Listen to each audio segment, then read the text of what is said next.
Friends, good evening, and thank you for joining us for part two with the lovely Maryland. Would you like to Hi, say hi, everybody. my friend, first before we jump into this, which is bound to be a dramatic story? Yeah, sorry about that and ahead of time. Hi, everybody. Thanks for joining us. And yeah, here we are. Thanks, Doug, for having me again.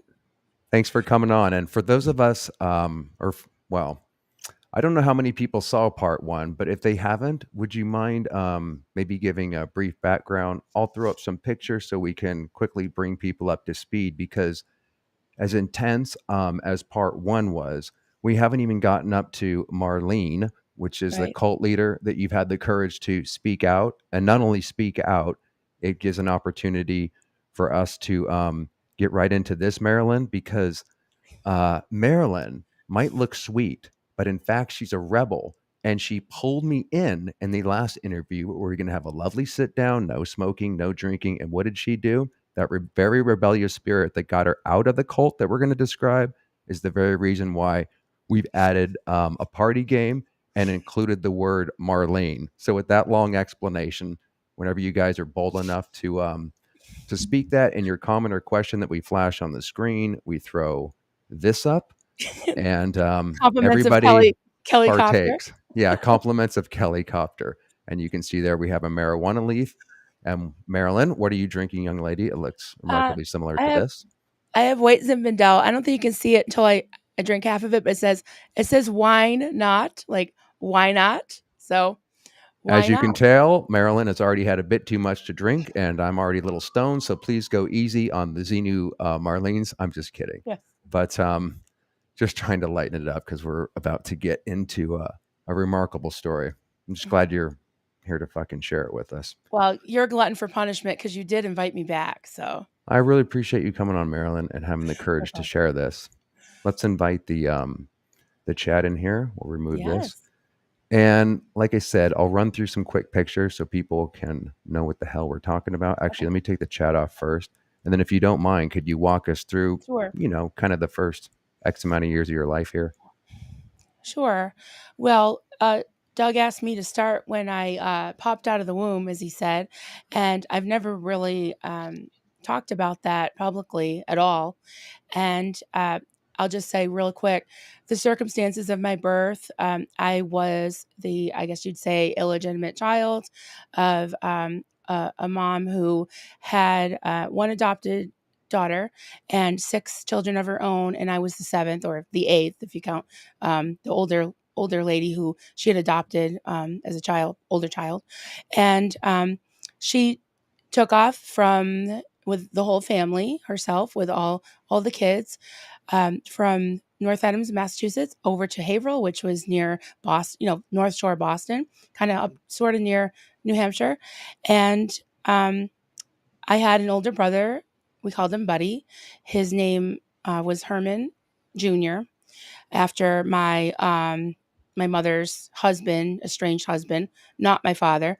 But she, I remember she was crying when I was 3, and I have recollection of her being really upset, the family being upset, and he had taken his own life in when he was in the Navy. He came home on leave, and it was believed that he was gay and that he was having a hard time with it. So that was one of my earliest memories. Fast forward to when I was 5, Doug has some pictures of a horrific fire that my family experienced. Um, there were 12 people in the house, and it was deliberately set. Sorry, I get a little choked up when I talk about it. It's okay, Marilyn. Take your time. Yeah. So it says 6 dead, 6 injured, several rescued in fire believed set. And I was thankfully rescued from the house. And, we can talk about my neighbor later. That's some of the clippings that I saved over the years. And I did find a clipping. I'll probably show it on my stream. I finally found it where my aunt had actually turned out, it was revealed that she had set the fire deliberately in order to try to frame the landlord for, I think, insurance reasons, but it wasn't to kill anyone. Her own son died in the fire, but 6 were saved, 6 passed away, including my mother, Rose, my sister, Jamie, who was 9, her friend Donna, who was 11, my my brother Michael, who was 12, Ray, who was my Aunt Shirley's son, my cousin, who was 16, and Twinkie. I don't know why I always cry. It's okay, Marilyn. Take your time. And anything you don't want to talk about, we can just skip No, over. I mean, Just to I don't break know the why. It's just tension, that's a because little young Marilyn while she's going through that, and you can still see how light yeah, she is. Just you never know that she was the went through summer this. before I was 5, and that was, I think, Salisbury Beach. I loved the beach, and I still do. I still Yeah, love the ocean. So too. I was rescued. I was brought to the hospital. I stayed there, I think, around 6 weeks, at least a month, and I could have been released after a week, but it even says in the paper that they the authorities didn't really know what to do with me. So it was basically in the paper. It said Marilyn remains in the hospital while authorities, determine where she'll live. I had 3rd-degree burns on my hands and 2nd-degree on my face, which, my face has kind of stretched out. It's much better now. I just wear makeup to cover it. And the years between 5 and 9, I usually skip over them because I call them my wolf child years or my lost child years. I slipped between the cracks of the system. And so I was a target for a lot of abuse. I was I'm sorry, you guys, I laugh. Marilyn, can you take it back about 10 seconds because your Oh, I'm internet freezing up. the internet Okay. cut. So All right, yeah, Duncan, if you're listening in the other just the room, you last might 10 need to cut. seconds. Okay. Dunk, if you're listening in the other stream, because if we're both internet, sometimes it so Yeah, I have to 5 turn and off all 9. my internet too. Yeah. So between the ages of, let me just make sure I got all my apps closed. So saying between Sure. the ages of 5 and 9, I just kind of lived wherever. I call it couch hopping. I laugh about this, but I was like a trash bag kid. I was just kind of went from place to place, relatives, friends of relatives, and suffered a lot of abuse, which really, really sucked. So by the time I ended up in the foster home, I was a hot mess. I was showing a lot of signs of trauma, and the family had 10 kids, 7 foster kids, and it was believed that God would just cover everything. I never had any therapy, any counseling, nothing. So we went to this Assemblies of God Pentecostal church, and it was really kind of crazy. He's got some pictures of it. Oh, that's another one. Yeah. So It's this one that right was, here, right, Marilyn? Right yeah, that's the here. church. Yep. And I just, already, can I interject real quick? Already sure. it sounds a bit like a cult, but it's not a destructive cult as you'd probably describe when we get into Marlene, which is what part Yeah. 2 is about. But already you can see the shades, right? 'Cause it Yeah. sounds a I little wouldn't call controlling. Pentecostalism, people might disagree with me, but Mhm. it can be a little culty and a lot culty sometimes. And for me, it felt very culty now that I'm looking back at it. Can you It's describe all real quick just a couple of the things about what you would okay. consider knowing what you know now that was culty in this? Yes. Um, I wouldn't say it was we were under pretty strict rules because we weren't allowed to, listen to rock music. We had to be in the world, not of it. Mhm. Um, they they seemed really happy, like they would, dance around, speak in tongues. This lady would show up, that lady you just showed. Right She was a here. visiting minister. Yes, Grace. Was she like the celebrity when you say visiting She minister was. that She would would show up in a big tour bus like a Wow. rock star, like a rock band. That's red flag number 1. Right, so I'm sure she was loaded from all the money she collected Right. from her traveling ministry, and as you can see, she was beautiful, she had a flower Mhm. in her hair, she had a long flowing gown, and she would quote, Yes. she would heal people, air All the quotes. makings of a guru right there. Yep. Here she would prophesy over you and tell Of you, course. God's word for you. Of She course. would, cause you to be slain in the spirit, Right, right. which would, like, she'd push on your forehead and you'd fall backwards. And if you didn't fall backwards, you were rebellious. And it was scary because you're just hoping Wow. against hope that a freaking elder or an usher was behind you to catch you. And there were some Did you concussions ever that happened. fall? I Oh my did, but god, I was that's caught. ridiculous. Oh, so ridiculous. And So there you go. There's a I faked speaking in tongues too. I mean, is anybody really believing that they're speaking in tongues, or do you think it's a hypnosis trick? Or why do you think people do that? It's a good point. Later on, when I was in the call, it was like this mind numbing thing where I would just open my mouth and just, like whatever would come out, and I would think it was the Holy Spirit because the certain exercises, if you do them over and over and over and over, you do get this kind of disassociation and Right, this right. mind numbing thing where, um, I guess it's the chemicals in your brain or whatever making you think that that's a spiritual experience, that it's God speaking through Yes. you or talking to you. It's very And similar to the auditing sessions, Marilyn, in yes, Scientology, what you're describing. and isn't that strange because only we had the truth, No, but we had the truth. no, we did. You were just a religion based on faith, Marilyn. We had the tech. It was a fucking science. The Cults come in 50s all tech. shapes and forms. Yeah. There's yoga cults, there's cults for Yeah. everything, right? It doesn't just come in the Yeah, form and of you religion. take away the nomenclature, the individualized languages, take away, the cult leader and all that. It's so similar. I mean, the It is. experiences and the tactics and yeah, we'll definitely get We're into that.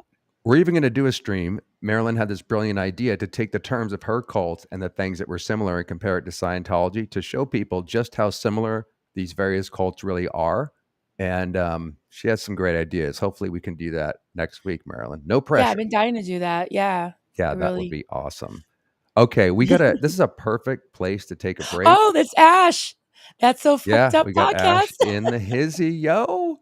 Ash, I don't know if you partake in weed or not, but actually, let me She move us over may. here so She that everybody may. see this. Oh, she's a stoner, I think. Okay, obviously, or else she wouldn't suggest it. So this is where we take a hit of our favorite poison to the YouTube algorithm. And trolls, we're not encouraging anybody to drink or take drugs, but if you wish to, now's the time. The relevance being, do you want to We're not. explain the relevance of Marlene, who we're going to be getting into? Yeah. So I was really okay. So I worshipped her, I guess I would say. And it even lasted after I left the cult. I was so afraid to even utter her name, let alone that I was in a cult. I didn't even have the vocabulary. And I even though I was in a cult of around 50, I was also in a cult within a cult because I was in a cult of one with her. I was dependent on her, codependent. I was just hanging on her every word. And now I think that she used to love to just hide. She would do shit and then just always come out smelling like a rose, right? And so now I'm like, you know what? She lives less than 5 miles up the road. She's 85 years old. Her prophecies still haven't come true. Boo hoo. Nobody knows who she is until now. So she used to tell me I was going to end up on the dung heap. And I also have an overlay. I'll have to show you sometime. It says hello from the dung heap, which is the shit pile. So Kelly, very clever, Kelly, she designed little icons to go around, little things, emojis or whatever. And Xenu is Xenu. Marlene is a pile of poop with flies on it for the dung heap. And then I used to sneak wine towards the end when we started getting rebellious. Duncan and I would sneak a bottle of wine at night sometimes. So yeah, here's to you, Marlene. You're not going to hide because I don't know how many hundred people are listening right now, but they all know your name. So cheers. 118 to be All right precise, Miss then. Marlene, if you're tuning in. She's 85 too. And this reminds me, not to get off the subject, Marilyn, we'll get into this, but what happens to a narcissist when they start to age and they lose their power and stuff? But you said she's still running that thing with half a dozen people or something, Yeah, as but far as you from know? what I've heard, she's been in and out of like a hospital. Like I don't know, but there's still a few cars there every Sunday, and they better because they're tax exempt. So you Hmm. better you They have better to make an appearance. bet your ass I'm watching. Yeah, because we we helped buy that building, so So, they so better keep friends, running it. that's a summary of part one. And this Mhm. is where Marilyn arrives for the real cult experience. Could you take us up to the point? How do you arrive here? In other words, Marilyn, Yeah. specifically, what's your Yep. state of mind X amount of time before this? And then how do Yep. you get in here? And then I guess you could just pick it up from there. And then we'll just go where the conversation takes us after that. Sure, yeah. So, as I was growing up in the Assemblies of God, there was a real dark side to it. We started talking about the culty aspects of it, and I go into it, in detail in the last stream about the fear of hell, the fear of the rapture, getting martyred, the mark of the beast, all that stuff was always lingering over me.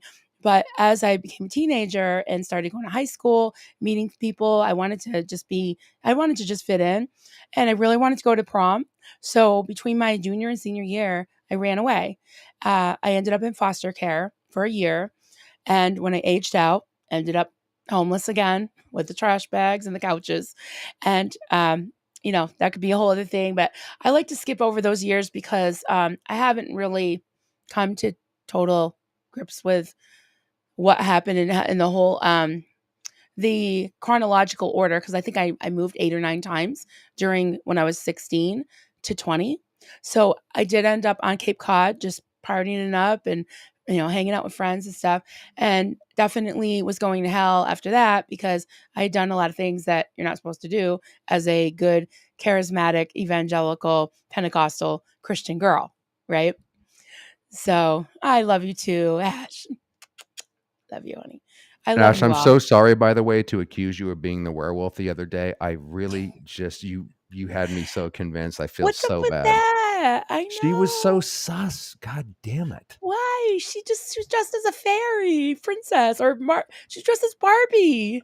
I know. She just was convincing me that she was the werewolf. She was talking so much, but love her. So She's are so you. fucking cool.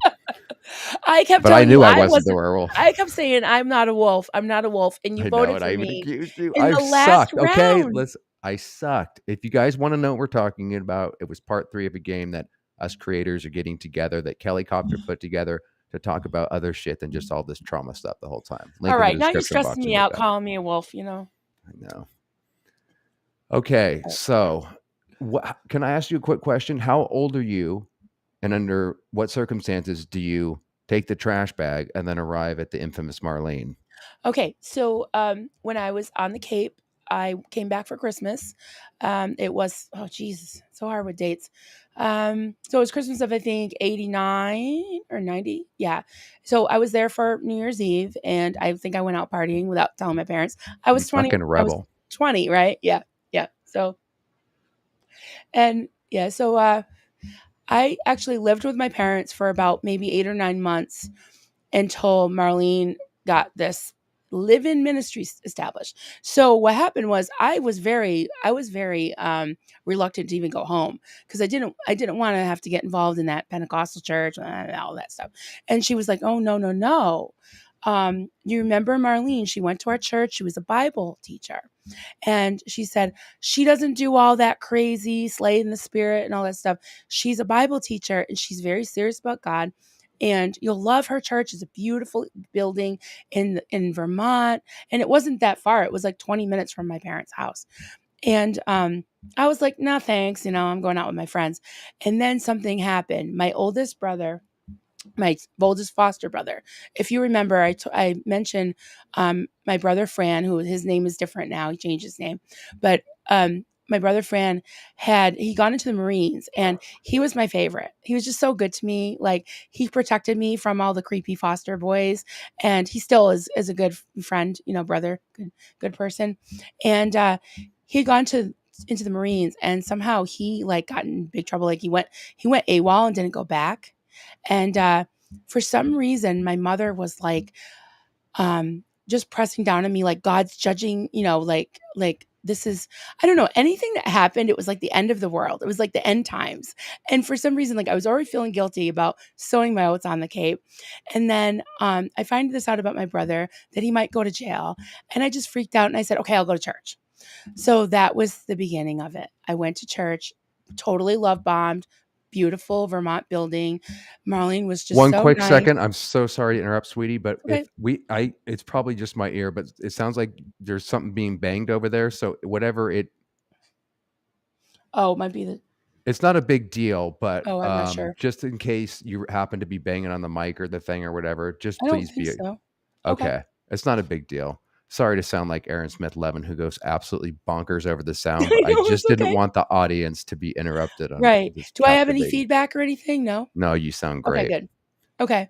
So yeah, that was the first time she was really, love bombing us. It's just serving coffee and desserts and just being nice, and didn't do a super long sermon. It wasn't about death or the Old Testament or anything. But one thing I did notice looking back, okay, first red flag was I noticed that some people that had been going there for a while would kind of lean back. Back then, she had couches that people would sit on, and would kind of close their eyes and like start ticking, like tick, tick, tick, tick, tick, tick, like that. Like What? they were, well, they were like speaking in tongues under their breath. They were going tick, tick, tick, tick, tick, tick, tick, like that. Like they Yeah, were speaking in that's tongues. not creepy or anything. That's definitely a Right. red flag. Sounds like something out of like Aliens or something. Yeah, they'd close their eyes and they'd just be like, tick, tick, tick, tick, and that was like kind of creepy and weird. Holy shit.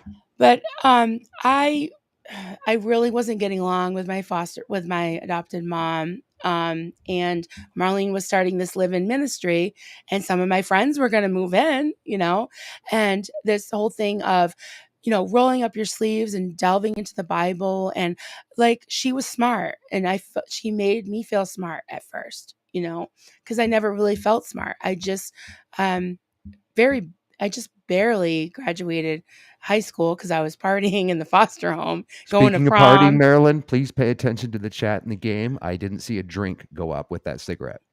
Sorry to interject. But you made Sorry, the guys. rules and you instigated this last stream. I know, but I'm terrible at multitasking. Hey, I'm trying to I'm the one running the stream, man. What do you think I have to do over here? All you have to do is drink and talk and tell your story. The nerve, I'm Marilyn. pouring my heart out I'm here. just kidding. I just busted your balls. Oh, this is already so. We need to loosen it up, man, because I even color you had coordinated my everybody in wine with my shirt. tissues last time. I want Yeah, I everybody to do have some freaking cry. tissues. Yeah, I mean, when you ask me about my kids, that'll probably have to break out the tissues, but and some But of the Marlene, pictures I you sent have. you.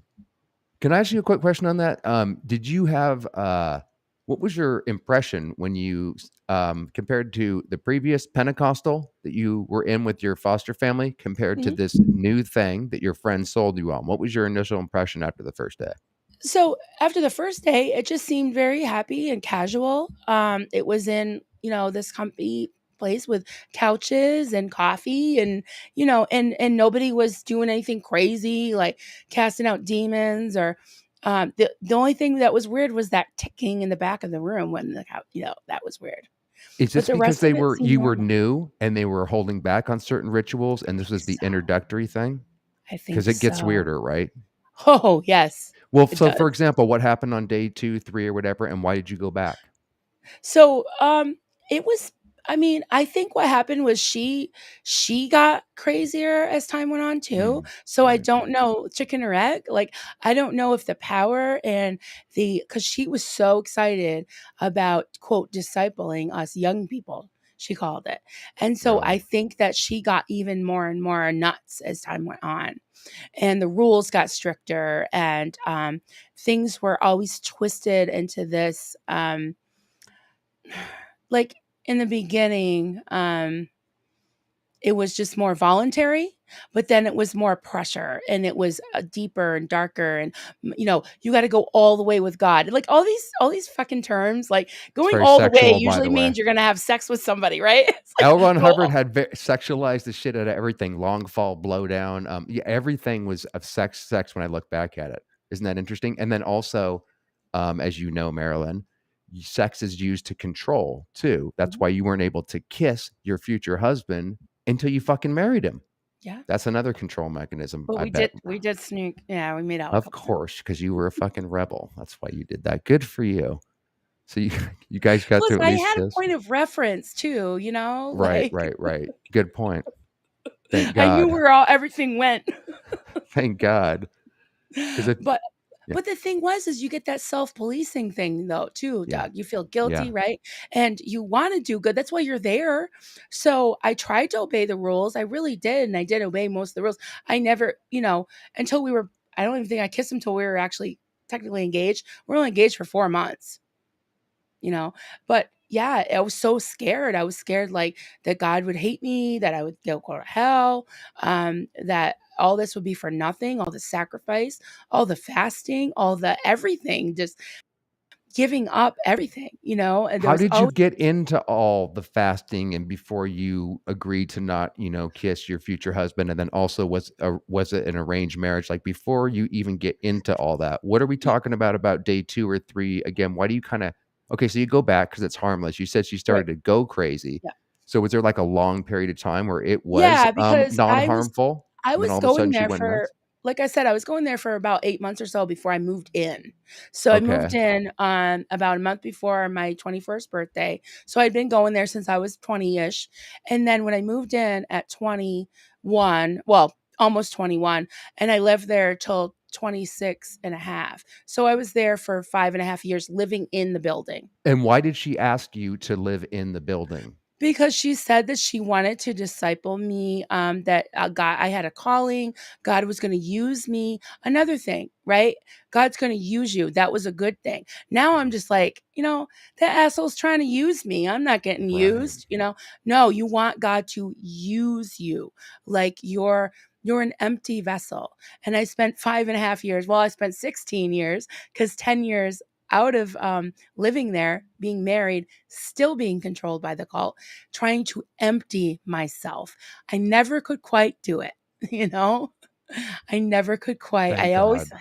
hung on to a piece of myself, you What do you know? think that piece was, by the way?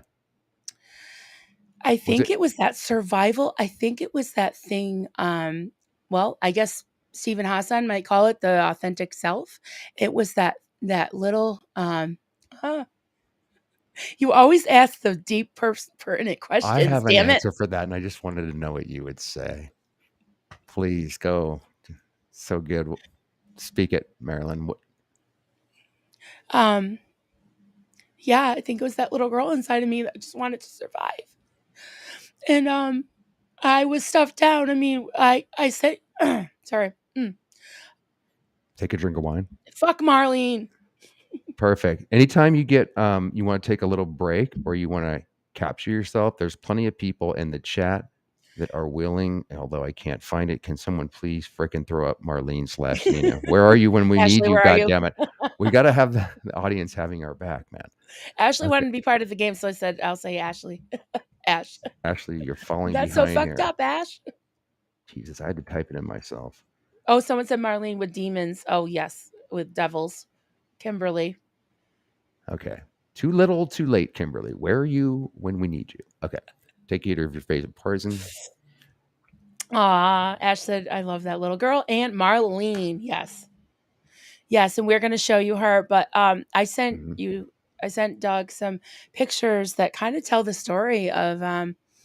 You can kind of see it on my face, my hair, my my weight, everything, and it's the downward spiral out of it all.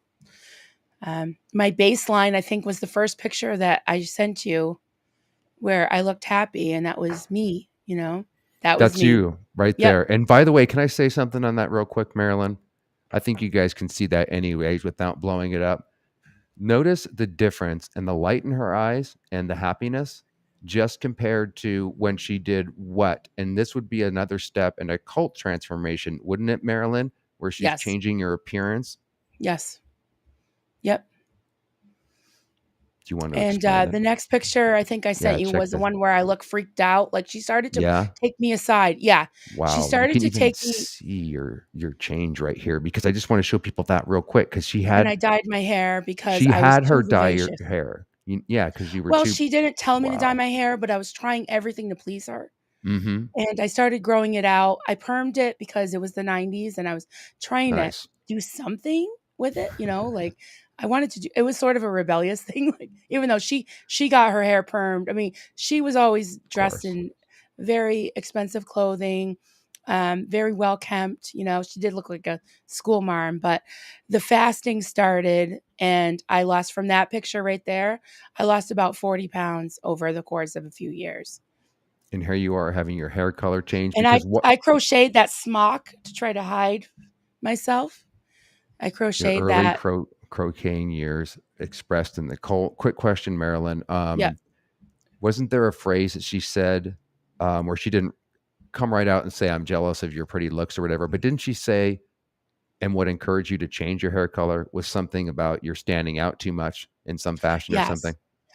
Yes, you're making the men stumble by, You're making the men stumble, yes. i.e., stop being attractive and And having, oh my there's a God, scripture it's in the Bible that ridiculous. says, if you make anyone stumble, it's better to have a millstone tied around your neck and thrown to the bottom of the sea and die than to make one of my little ones, God's little ones, stumble, one of his children. You That's the make them only penalty? stumble. What's the harm? I mean, that's it? You just die? You get you get cement shoes or cement. Of You course. get Of cement course. around. You get a cement block tied around your neck in the Bible and thrown into the sea rather than make someone stumble. Just like if your right hand offends you, cut it off. Who the So I fuck guess comes my up with these presence was ridiculous offending. stories Yeah, and contradictions? Oh my my God. personality, my blonde hair. Because Doug, blondes do have a lot of fun. Just saying. Yeah, and you're not gonna We have have that fun with Marlene lording over you, who is right. probably We just so sexually repressed she couldn't stand having you and other, women around her. Let me show you let me have yeah. show you a She would say picture I was of shifty. Marlene real quick because you need to get there she Yep. is. Okay. Can you wanna describe this?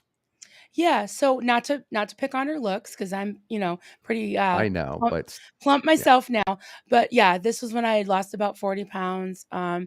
To some people that may be normal, but I have a size 11 shoe. I have just a big bone structure, big head, and I wasn't healthy.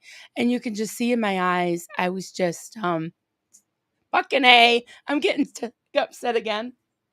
Do you is it time for a Marlene I don't slash, know. I think I Xena? can Just do let me this. know. I Okay. think I can do this. I had just given up. I had just broken down, and I was like, okay, whatever, and she had so many rules, so many things. I was just like phoning it in because I couldn't anymore. I couldn't do it.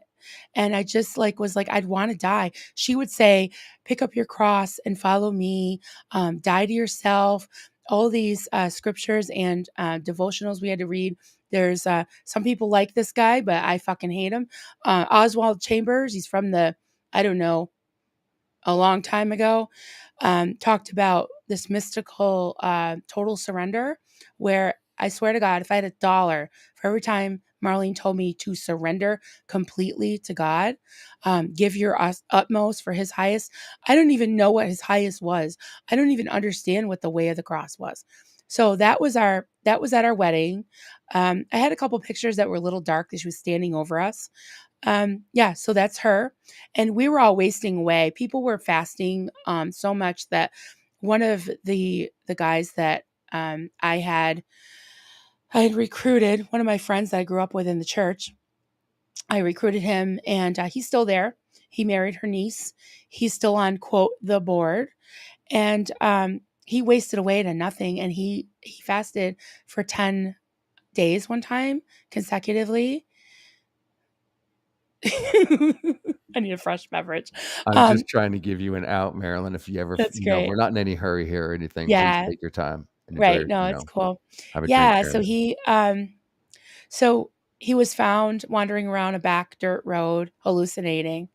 And coincidentally, about a year and a half ago now, I had put on Facebook, I finally just said, "Hey, I was in a cult." And his mom, I forgot, is friends with me on Facebook. She never joined the cult. She was a member of the church that I grew up in, but she messaged me privately and she said, "Is this the same woman that called me a Jezebel?" I was like, "Yeah, she called me a Jezebel too, and my 7-year-old daughter." And so, yeah, she called everybody a Jezebel when we're just normal. Like his mom was the sweetest person. She wasn't a Jezebel. Another thing on that, Marilyn, which we'll touch upon when we talk about the similarities, our version in Scientology was we're demon possessed. That we find that out when we get up to Yeah. OT3 and beyond. Yeah. Hmm. Um, and then you're also reminding me of Kelly Copter, who was Yes. told by her family that she was demon possessed at age 6 and would literally do Scientology exorcisms in her bedroom at 2 a.m. after waking her ass up. So it's just a Fucking sick. similarity how they're So all sick. the same basic script and playbook and possession. I mean, Yeah. isn't that a great ruse though, right? Because true or not, only I can read the spirits. Only I can Yep. determine if you're possessed. Only I like, and then when you get up to my spiritual level, maybe you too will be able to read auras. But until then, it's just like you could never prove it, right? So the cult leader can often use an etheric, invisible thing like demons to say, only I would know, right? That's how I'm fucking sorry. I'm Marlene was. laughing at Ash because she said maybe your 7-year-old daughter shouldn't have been such a Jezebel. I know, right? It's like, I what know it the was fuck? totally her fault, right? She pulled it in, right? So fucked up. Yeah. It's, I mean, Yeah. you're just born into this world and your jackass parents thrust this upon you when your brain's developing. I mean, these are heady fucking concepts that you're going to believe if your fucking parents tell you this shit. It's evil. It's child abuse, man. It's like It is. It brainwashing. totally is. It is. It's subtle Instilling because, terror in yeah, them we just and accept it because it's normal, right? I mean, there's tons of religions and this happens all over the yeah. world and it's just like normal. But really, it's child abuse because you're putting something in the child's brain where they're going to have to wrestle with that incoherent shit in later life thanks to their dipshit parents. Sorry to go on a rant. No, exactly. I stopped short of calling these quote mainstream religions cults per se, Hmm. but I think when when it comes down to children being born in it and not having a choice, you're an Fuck that. adult. You really want to believe all this shit? Go for it. Fine, you Knock do, but don't push it on your knock fucking kids. yourself out. Knock yourself out, but don't cause your child to be. I'm gonna get that fucking book. Sure. Stand by, guys. You know, Let me pull myself this off so is you can show it. this is the epitome of evil. The epitome. Well, it's backwards, but it says to train up a child. This was what the Duggars used, and this was our child training Bible. And I actually did a little book report on it a few months ago on my channel, and it's disgusting. I mean, in the first chapter, it talks about treating children like rats, lab To, rats, can I just dogs, interject 1 second? I just wanted to give mules. you, can I interject 1 second? Of I just course. wanted to give you the full screen, but man, that was so evil what you just casually flashed up there to train a child. I can Yeah. only imagine what's in there, Marilyn. And this is like an Amish thing with mules and stuff. This was the original cover.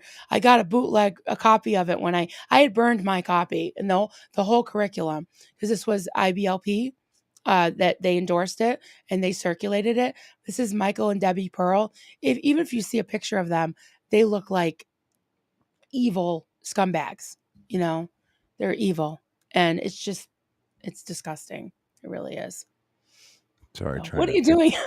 I'm just moving. I'm still getting used to this thing. There we go. Yeah, and if anybody's seen the Duggars, you'll know what she's talking about. I almost so gone out of reality that they look like something from Invasion of the Body Snatchers or some shit. Like they look kind I of know, and they robotic were and the most unreal. popular show for a while on TLC, I and know, yeah, I if you know. if you haven't seen Shiny Happy People, the documentary, and I had Lindsay Williams on my channel a couple weeks That's ago, and right. she was one of his right hand, like one of his office girls, and she was she went through hell. Her parents put her through hell with this child training crap. You know, it's abuse. It's disgusting, and it's just torture. It's torture. It's what Are it you is. able, without grossing us out or getting too deep, are there a couple examples that you could tell us from that fucking book? Is that the book Marlene was using? It's How to Raise You Kids and such. Yeah. Is there anything that sticks out? How It's to not too raise bad. my kids. Yeah. It Really? starts at birth. They said to train your children at birth. They were born, kids are born with a sin nature, right? Of And you have course. to train it out of them. You have to, the way that they would try to rationalize it is Hmm. that they need to be able to.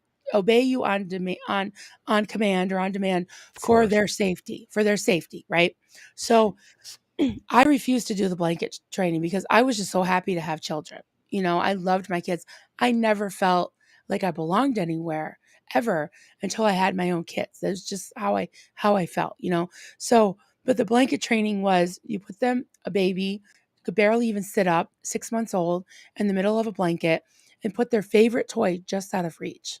Oh my And God. when they, this is fucking sick. I'm Then when sorry, they guys. reach for it, you fucking like electric shock them in a You way, hit, and yeah, you hit them you with a hit switch and them. hurt them. Yeah. What So that sane they fucking don't. parent would go Yeah. along with doing And this kind of and religious I shit saw to a their clip kids? on Shiny Happy People of Mhm. Michelle Duggar saying, "Oh, they love it. It's just so wonderful. You I just know, put I their saw that toy, too. You just their wanna jump favorite to the toy, TV and screen it's and so great." squeeze them. Yeah. And it's like these poor kids, they were like zombies. They have these empty No. looks, empty smiles, and Ginger Jack, Ginger. I didn't know who was who because they all looked the same. They all acted the same. They were all like. And she'd be like, "Oh, look, they're working so hard. I've never seen such a work ethic in my life." Oh, I know it even creeps me out to mimic her voice, but I totally understand. it's disgusting. And Yeah, also, they're on television and everywhere, and you just wanna say, "Is somebody gonna save them, or are we just gonna, like, watch this fucking, zombified train wreck, mind control family, just go yeah, on?" It's just yeah, fucking crazy. yeah. I couldn't What a watch it world. because I knew it was. I had raised my kids in that freaking book, and I knew it was messed up, but I can see the appeal because she made you feel like as a mother or whatever or a woman like that you're something wrong with you because your Yeah. kids are normal. Your kids act, Again, like a little to crazy relate off, sometimes. just to show again how all cults are similar, our version of that was the reactive mind. So everybody's born with a part of their unconscious that you're unaware of that you have to fix. In other words, it's a Scientological version of you're a born sinner. There's always something like you're not just it's almost like you come in here like nil minus two or whatever. Like you haven't even incarnated or you just barely pop out of the mom's womb. And if you have a religious parent, a Scientological parent, or any, cult parent, all of a sudden the main theme is that you're a sinner, you've done something wrong. It's like, fuck, man, I haven't even been here 60 seconds and I'm already a born sinner and I have to Right. meet Yeah. this dude named Jesus and live, on You owe his right him. hand Yeah. side by following this dogma. And it's like, it's so ludicrous. I, I, Yeah. I probably just offended everybody's religion, but sorry. Wow. It's It's fine. just you It's fine shouldn't if put this somebody on wants. kids, man. Let them come to the conclusion Right. when their brain is at least for them. That's my Right. main thing. It's like That's my they thing. just have to Yeah. accept it. Yeah. Yeah. I mean, like we've already talked about this. Like I think we're both maybe agnostic. Like I feel like there's something out there, but I don't know Yeah. what. So all I know is I don't know. So I just Yeah. want to concentrate on this life right now. And unless like Socrates. I'm not gonna fake, I'm not gonna Mhm. pretend I believe in something that I don't anymore. You Yes. know, I'm not gonna force myself to believe in it. So yeah, there's so many contradictions and weird things. And like you know, you come into this world and this religion will like create the problem and then give you the solution, right? So with you, it was Yeah, like, that's what hey, Doug, cults do. guess what? You have a reactive mind, you know? Now you need us to fix it. You want to hear the kicker, Marilyn? After you finally get to the state of clear where you're supposed to relieve your reactive mind, the cognition or the realization that you have to magically have to be declared clear, it's secret, is Yeah. that you realize you were making up, mocking up, i.e., imagining said reactive mind. So all you have to do is just simply stop imagining it and mocking it up. In other words, Hubbard was cackling while he said, remember that thing that I said that you had? You made it up. And now that you realize that, now it's time to go on to the confidential levels. That'll be another $500,000. The only way to explain that we fall for this is I said a million times, I think we're put into a hypnotic trance and it's Yes. maintained because our Yes. critical thinking goes out on week Absolutely. 2 and it's all downhill from there. Yeah. Yeah. I mean, because you could say the same thing in your cult, right? Like, because I Totally. asked you, Marilyn, like, how did you go from the innocuous first meeting to then, you said you went crazy, and then all of a sudden you're telling me you're fasting, and then we saw those pictures of you. We can see you change. You're changing your hair, which is Cult 101. So it's just interesting to see. It's basically all, again, the same playbook. It always plays out the same way, even though we're talking about two apparently totally different things. But again, we had Totally. the tech and yours was just a faith. I just wanted to point that out. It Okay. was scientific, don't you know? Yeah, we got more and more isolated where Marley would just come up with more crazy shit that Oh we my had to like, God. okay, yeah, whatever. I mean, you were like worked over and worn down, and it's just like whatever, you know? And Did you she ever was hit a point where she was so ludicrous that you, my oh, there's your kids. beautiful kids. Oh, and their Oh, band playing. Maybe we'll hit that at the end, but I'm sorry to yeah, get no off problem. track. I just wanted to know before we get deeper into Yep. it. Did you ever hit a point, now that you mentioned it, where she was so ludicrous that you just kinda just stopped following it because you saw the absurdity of it? Or were you still always believing in it, so to speak? Yeah, there were like certain stages of it, and there was, basically the last straw was something kind of small and silly in a way. But the beginning, I think, was when she decided that my daughter, who was 7 at the time, was a Jezebel and had evil spirits in her because she had taken like a pack of chiclets or something from this food pantry. It was like this big pantry. They were getting government funded food, and you're supposed to legally, when if you're a quote church or any kind of thing taking government subsidies, you're supposed to open it up to the community, you know. But they were just hoarding it for themselves. And we went to church one day. She took a pack of chiclets, and all of a sudden brought her into this room, started casting demons out of her. God. And, Because that she was, stalled or whatever, because she was starving? she just took a pack of chiclets because there were like hundreds of them going bad right No, there. you don't have to You know? explain it. It's just in Yeah. her world, I mean, somehow she yeah, was don't demon take possessed. chiclets, but I mean, that's a little bit extreme calling her a Jezebel. What does Jezebel have to do with taking a pack of chiclets? You know? It's also ludicrous. Again, you're reminding me Like, of Kelly, like, where she was the yeah, scapegoat. She was somehow demon possessed at 6 because her mom was an alcoholic and her dad couldn't handle it. yeah. So she just became the scapegoat. God. Yeah, and by then I had already been, brought before quote the board, which is that's what Oh, you happened to guys my have a daughter. a mhm. And so like it was usually some non thing like um when I thought I was doing good, she would say I had some hidden rebellion or hidden spirit. When I thought I was doing bad, she would promote me. So it was all that. She Interesting. was fucking sick, okay? She would just keep you off kilter, Yeah, always guessing, that's what a always narcissist waiting always does. for nice You're snort. walking on eggshells. Yeah, yeah, and that's what narcissists do, right? Yep. Because they constantly want you looking to them for their approval. Like this whole thing about the demons and the body thetans or whatever, trying to like figure out what's you, what your authentic, what's Yeah. the reactive mind, or in my case, it was what's your sinful nature, what's your quote old man, Your old man, what's what does the that spirit. mean, kinda? Oh, okay, so think of baptism. Like you get when you get baptized, it symbolized when as you're older, not the sprinkling of the water, but being immersed in water, your old sin nature or your quote old man symbolizes being dead, going into the grave in the water, and then your new man comes up in the water, and from the water, and you're born again, and you're walking in the quote spirit, right? See, this is just so much doctrine, dogma.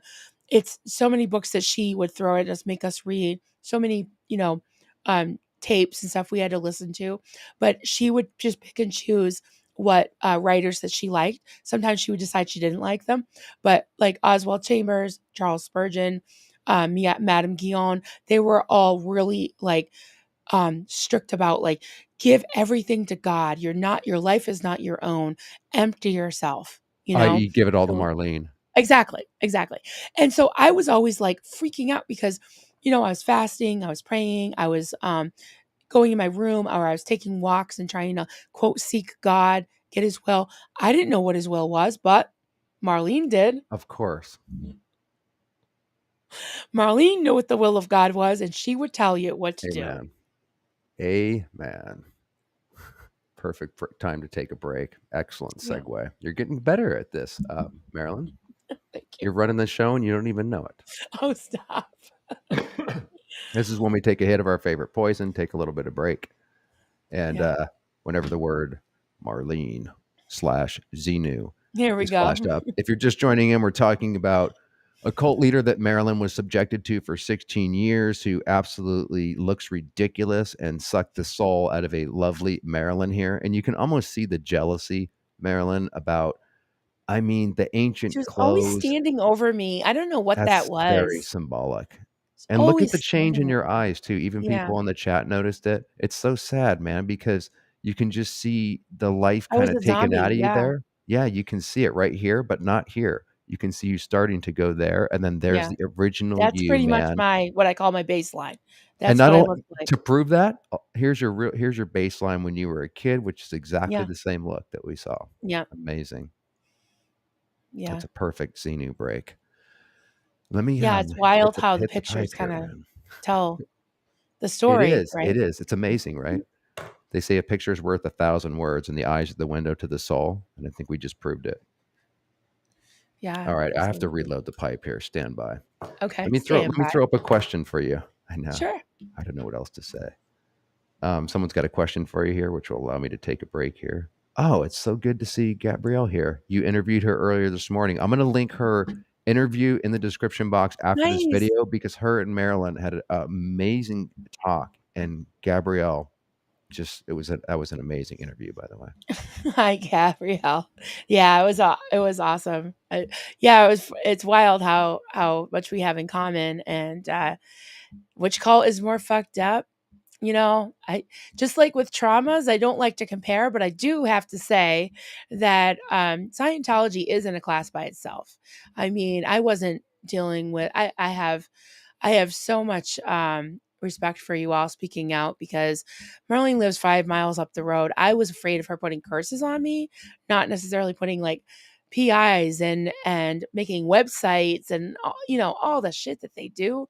I can't imagine having the mental prison, you know, the prison of belief, on top of all the threats and all the bullshit that they do. So you know, in some ways, I guess would probably Scientology ekes ahead of most of them, but then In there's defense of some that, real quick, because I mean, yeah, Islam, certain extremist there's faiths, some they other I chop was your just head gonna off. say There's yeah, I definitely was gonna ones say that some are other worse. extreme. Well, I was gonna say, I think on my top of the list is Children of God. Yeah, that one's That's horrible. number 1 for Even me. with their change policies, and they're still around, known as the fucking family today. That's the They one shouldn't be, Joaquin yeah. and River Phoenix and Rose McGowan grew up in, and they had a thing called flirty fishing where sexual abuse of children. River got sexual abused at 4, was part of the fucking doctrine of the sick pedophile. How many pedophiles, by the way, Maryland, specifically pedophiles or They geeks like both Keith Raniere trying to get pussy, form cults? It's like almost all about sex, isn't it? Whether you're a pedophile or you're just trying to get laid. yeah, well, I think that's part of the whole power trip and everything. You know, Marlene was a woman, so we didn't have that. But you notice Or though repress the shit out of it, right? Like, exactly. You notice though, right, it's extremes, right? So in our mhm, case, it was what they call asceticism. We were like monks. right. And yeah, so that was, you know, the other extreme is pretty much the same. I think it's a, you know, other side of the same coin, honestly. Exactly. Whether they go over sex or they repress it. Scientology was a weird Totally. combination of both, by the way, Marilyn, because I was definitely sexually repressed. You couldn't masturbate. That keys in the reactive mind. There was all sorts of rules and regulations. I didn't necessarily follow them all. But at the same time, everything sexual, like we were talking about earlier, the terms like, long fall, blow down. And I mean, just everything had a It- sexual connotation to it yeah. that Yeah. might even be not intended or subconscious, You but know, it's all there. So funny. yeah, that's interesting that like that Scientology doesn't claim to be quote religious in the way of there's a God that's going to judge you or that it's bad, you know. Like I don't know how he rationalized like saying that you know homosexuals are bad, that masturbation is bad and all that, but a way to control, you know, your sexuality and have everybody be like cookie cutters and all that. But and have a common enemy, you know, that's all cult Have to have 101. that. But this was like morality, like, yeah, you couldn't, no, you couldn't masturbate, you couldn't do anything. And we didn't get into the promise ring stuff, but it was basically like you're saving yourself because you're like the whore of Babylon if you even think about another person in that way, you know? So Does a promise Yeah. ring have anything to do with your marriage? And also, was your marriage arranged? Mm. That's a really good question. I wouldn't say it was arranged because we were really good friends, but Hmm. and we did love each other, but I don't think we were able to be like a normal couple. So it was like when we finally blew out of there, we had 3 kids, right? We had, we had been married 10 years. I not only went through a crisis of faith, but also a crisis in my relationship because I was like, Hmm. did I really choose to marry this guy? Did I? Like, I had to kind of come to that. Like, was this arranged marriage? Because there weren't that many people to choose from. I mean, I hit the jackpot with my husband because we're still together 26 years later and we're still good friends and we love each other, That's and awesome. I think that that's like something that makes it last because we were good friends. And he never, like the whole snitch culture, and we had that totally. The snitch culture, he never threw me under the bus, you know? He Wow, that never says a lot to disrespected him me. under the pressure of the cult, because that's when Yeah. And someone's he went, that's true him. character can come out. And so that was Right him in the here. light blue. That's Duncan before he grew his beard. And the gentleman in the middle, so that's me in the black sweatshirt with Oh, wow, looking with the dark skeletal. hair, That's I me. barely recognized you. That's me looking miserable. Yeah, you can see it Fucking totally. miserable. Yep, that's Wow. me. And, the guy in the middle and the kind of brighter blue thing, that was my buddy there that I recruited, and he's still there. No shit. Does that haunt you to this day? I'm not trying to make you feel bad. I just wanted to Yeah, hear how you feel about that. Was he a good guy that you feel compelled to save, or have you been able he was to? a sweetheart. Um, yeah, I mean, I've talked to him a couple times. I've talked to his wife, Marlene's niece that was, in my wedding, and she always tended to call me when, like, a relative or somebody we knew died. It was weird because that's that kind of pull it in thing. I always felt like she Mm. was sent by the cult to, like, just jab me. I don't know. And the only time I ever really heard from Marlene, a couple of times, was when my sister passed away. My sister Sherry, that survived the fire, she wasn't there that night. I talked about her in the other stream, and she passed away 5 years ago from cancer. And Marlene sent me a sympathy note, but it was still like, messed up, Doug, because he was like, sorry for your loss. And I remember throwing a baby shower for your sister. Like, she was trying to make me feel guilty as if she was some benevolent whatever. And I'm like, we gave you thousands of dollars. We gave you our lives. Don't even fucking tell me that I owe you anything for throwing my sister a baby shower. Like, it just was like, I'd rather not. Why? I'd rather not hear from her. And then not too long after that, maybe a year or two after that, I was managing. I had 3 different J.C. Penney's that I was the floor manager for, and the HR, and I had just switched stores, and it just so happened this was the store that she liked to shop at, and she came up and she brought a. It's like we had to be perfect. We had to not ever like do anything that was dishonest or anything. I swear to God, she switched signs on this set of luggage, and she demanded that the cashier, that the servant would give her a discount. And so they called the manager, and guess who was called up to the front? Jesus? No, Jezebel, me. Okay. I was close just by cracking a joke. Okay. So So you had to take the fucking rap for her stealing? no, she switched signs and she wanted a discount based on the cheaper luggage. And Yeah, she I tried to was the only one that could cheat. override.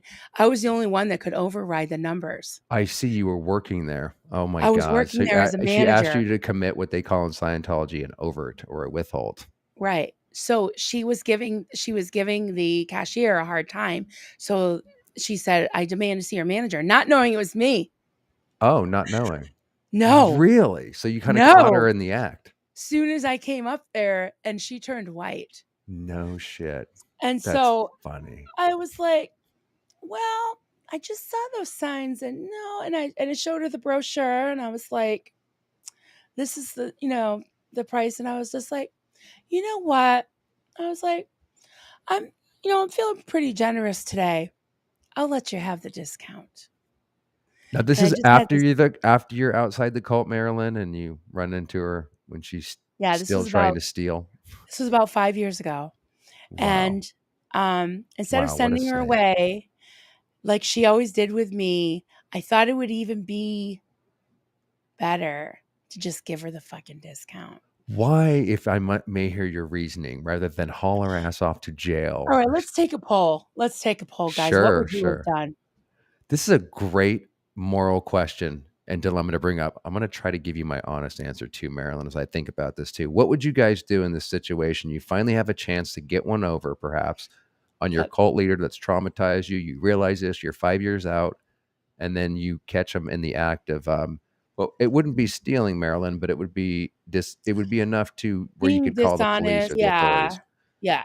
Yeah, Yeah. she's I mean, trying to be I had a to give her little the snake. discount because I can't prove that somebody else didn't switch the sign, you know what I mean? Called the I cops. guess, but you know what You happened. can't Let's just say no, you nothing can't. happened anyways, but would you take the moral high road like, Yeah. Marilyn, or would you attempt to call the cops?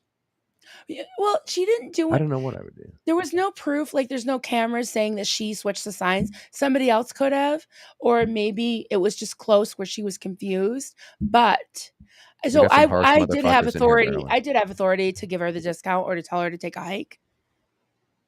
and you gave it to her at the discount, which is really taking the higher road. Some people would throw her in jail. Some people would, Yeah, she knows that you know.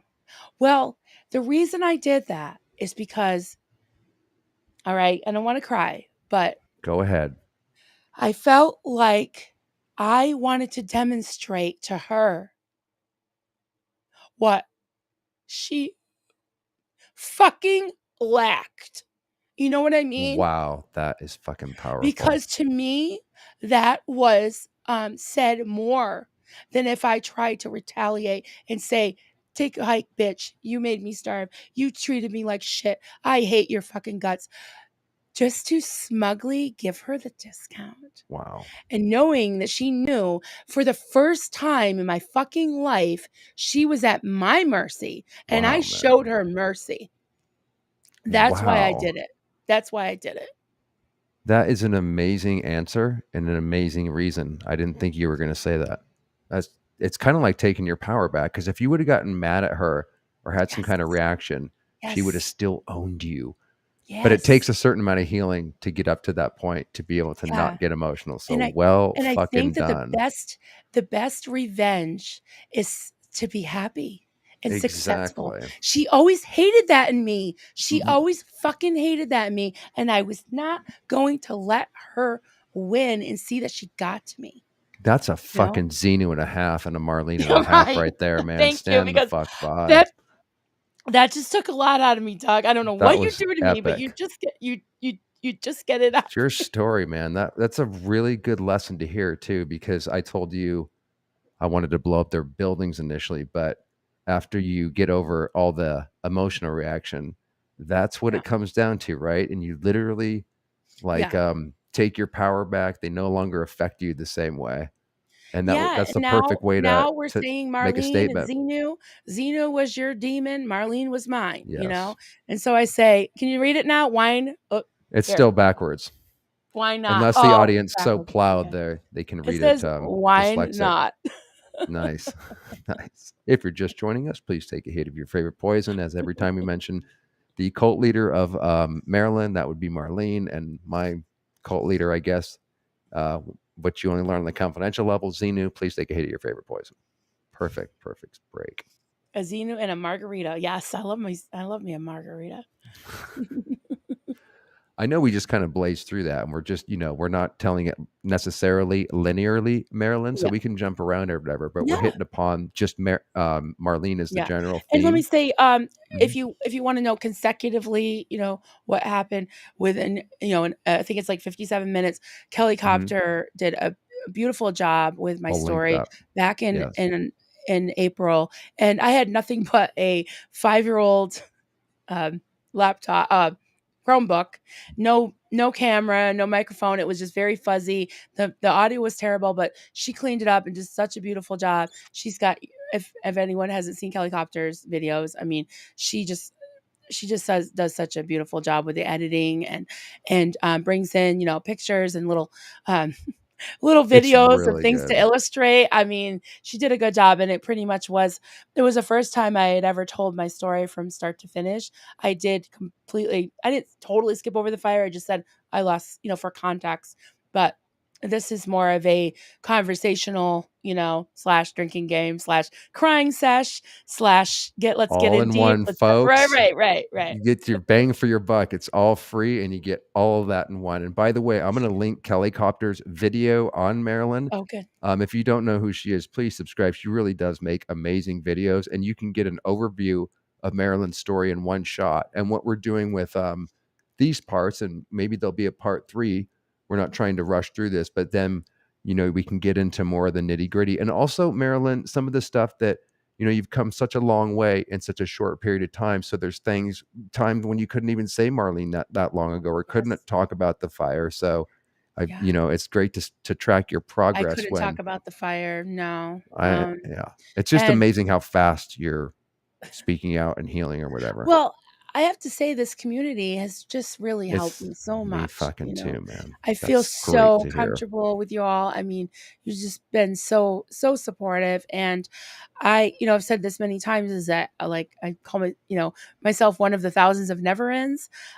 It's always helped me to listen to, ex-Scientologist stories because we can relate so much that in the language, which I'm just starting to kind of be able to not be triggered by it, but the language of my cult was so triggering, but it was similar enough to Scientology where I could draw parallels without delving into the doctrine, which I'm starting to be able to do because it's helped me understand where I came from, and just to be able to explain more of my story of where I was coming from, you know.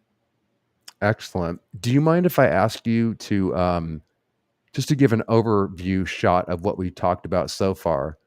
In the middle of the cult, not necessarily when you started to go too bonkers or whatever, but let's say you've been in for a couple years. Could you give us a day in Yeah, the life of what it was like actually being there? sure. What were the daily Yeah, activities and stuff? sure. It's a good question. Yeah, so typical day would be we had shower times, and it was old inn, so you couldn't really be all taking showers at once, and there were 4 bathrooms. You saw the picture of the inn. Yeah, I There want to were show it because I told you it reminds me of The Shining. It's Yeah, beautiful and it's eerie yes. at the same Creepy, time. yes, Check this out, yes. guys. So Oh, I'm so gonna the pull this that's my down. voice.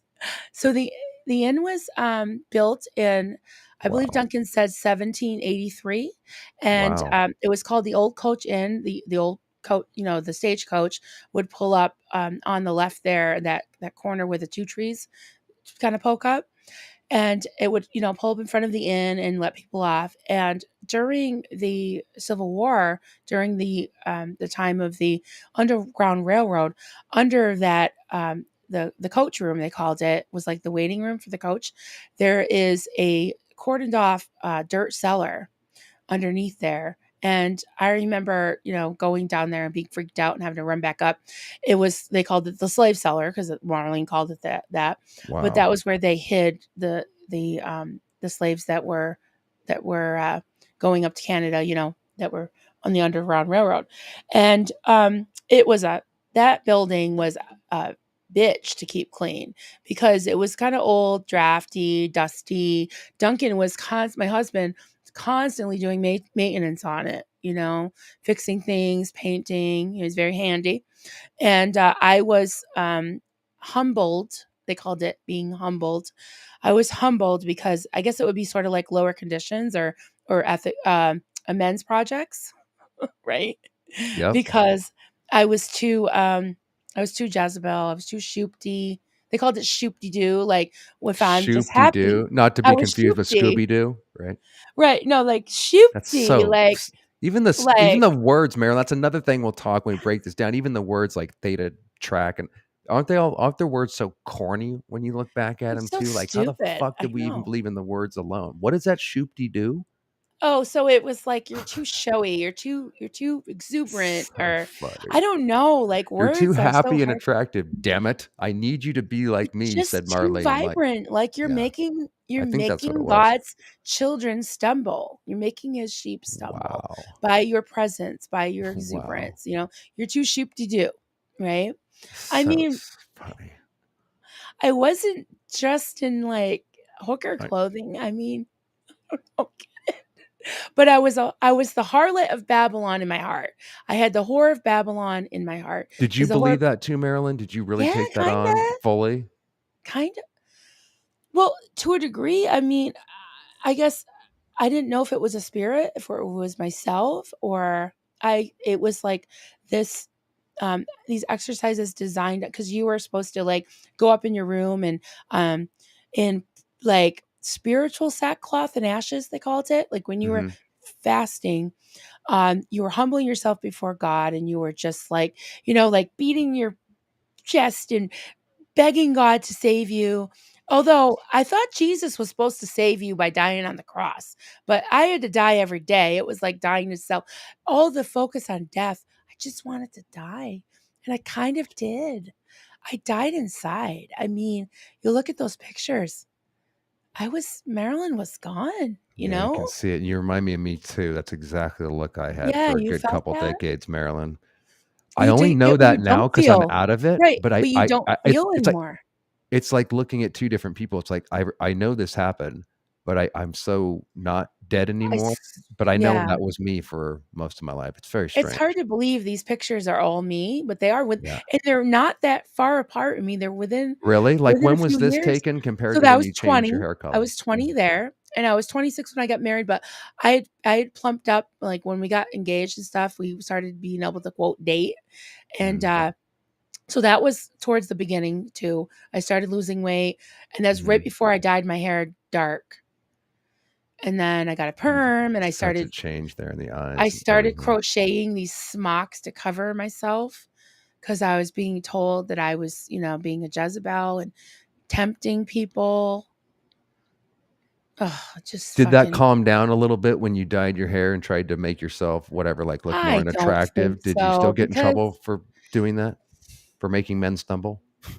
I don't know, I just, uh, like, then it was like hidden rebellion. I had it hidden in me. Right, I had right, there's spirits always of another reason. see, yeah, it's just exhausting just thinking about it. It's I like, I fucking don't know feel what you. the fuck I don't know where she got this stuff from, but I'll tell you what a typical day was like, and I'll tell you what going before the board was like, because that was another this was like Right. I'd been going before the board. So a typical day would be pretty much, if we weren't fasting, like I'd take my shower at like 6:30 or 6:45 or whatever. And then I'd go down. Everything was measured out. You'd have like, if you weren't fasting, we'd have like 4 ounces of orange juice, maybe a piece of toast, bowl of cereal, and then I would get set to work. I had to work until lunchtime, usually with big buckets of ammonia water, almost straight ammonia, but with some water in it. Hot, hot, hot water.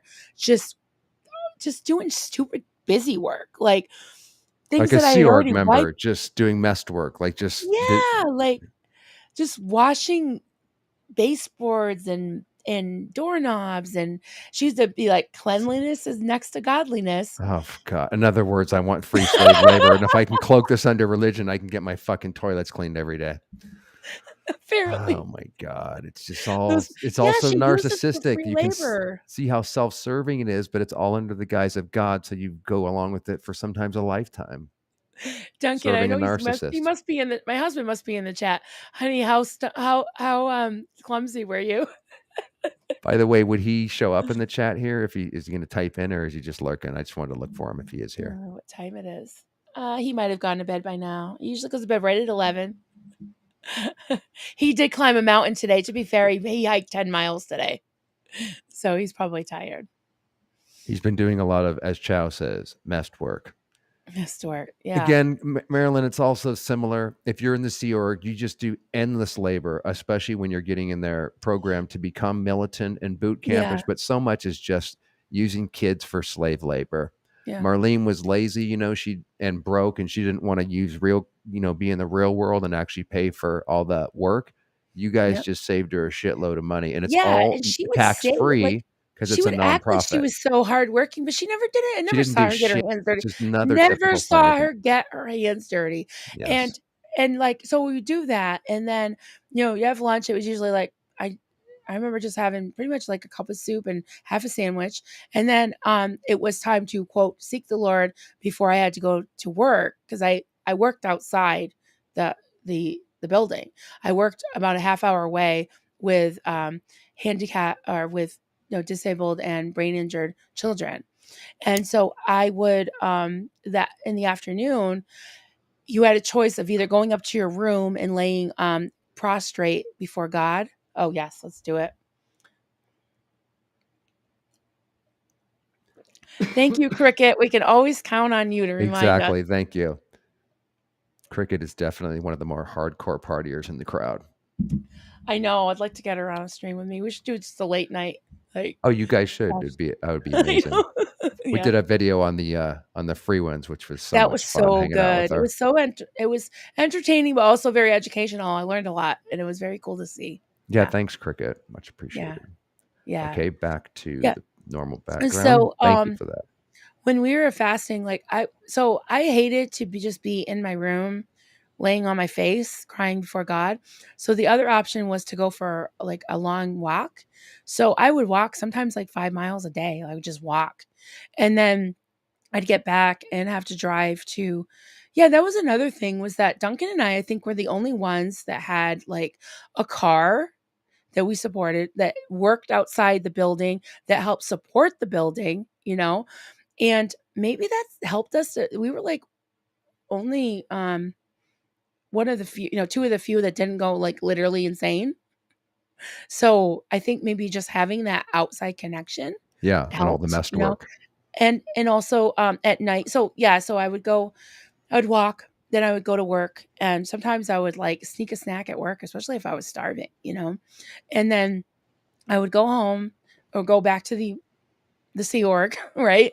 And we'd Yeah, have literally. dinner. We'd have dinner, and I've never been a real dessert person.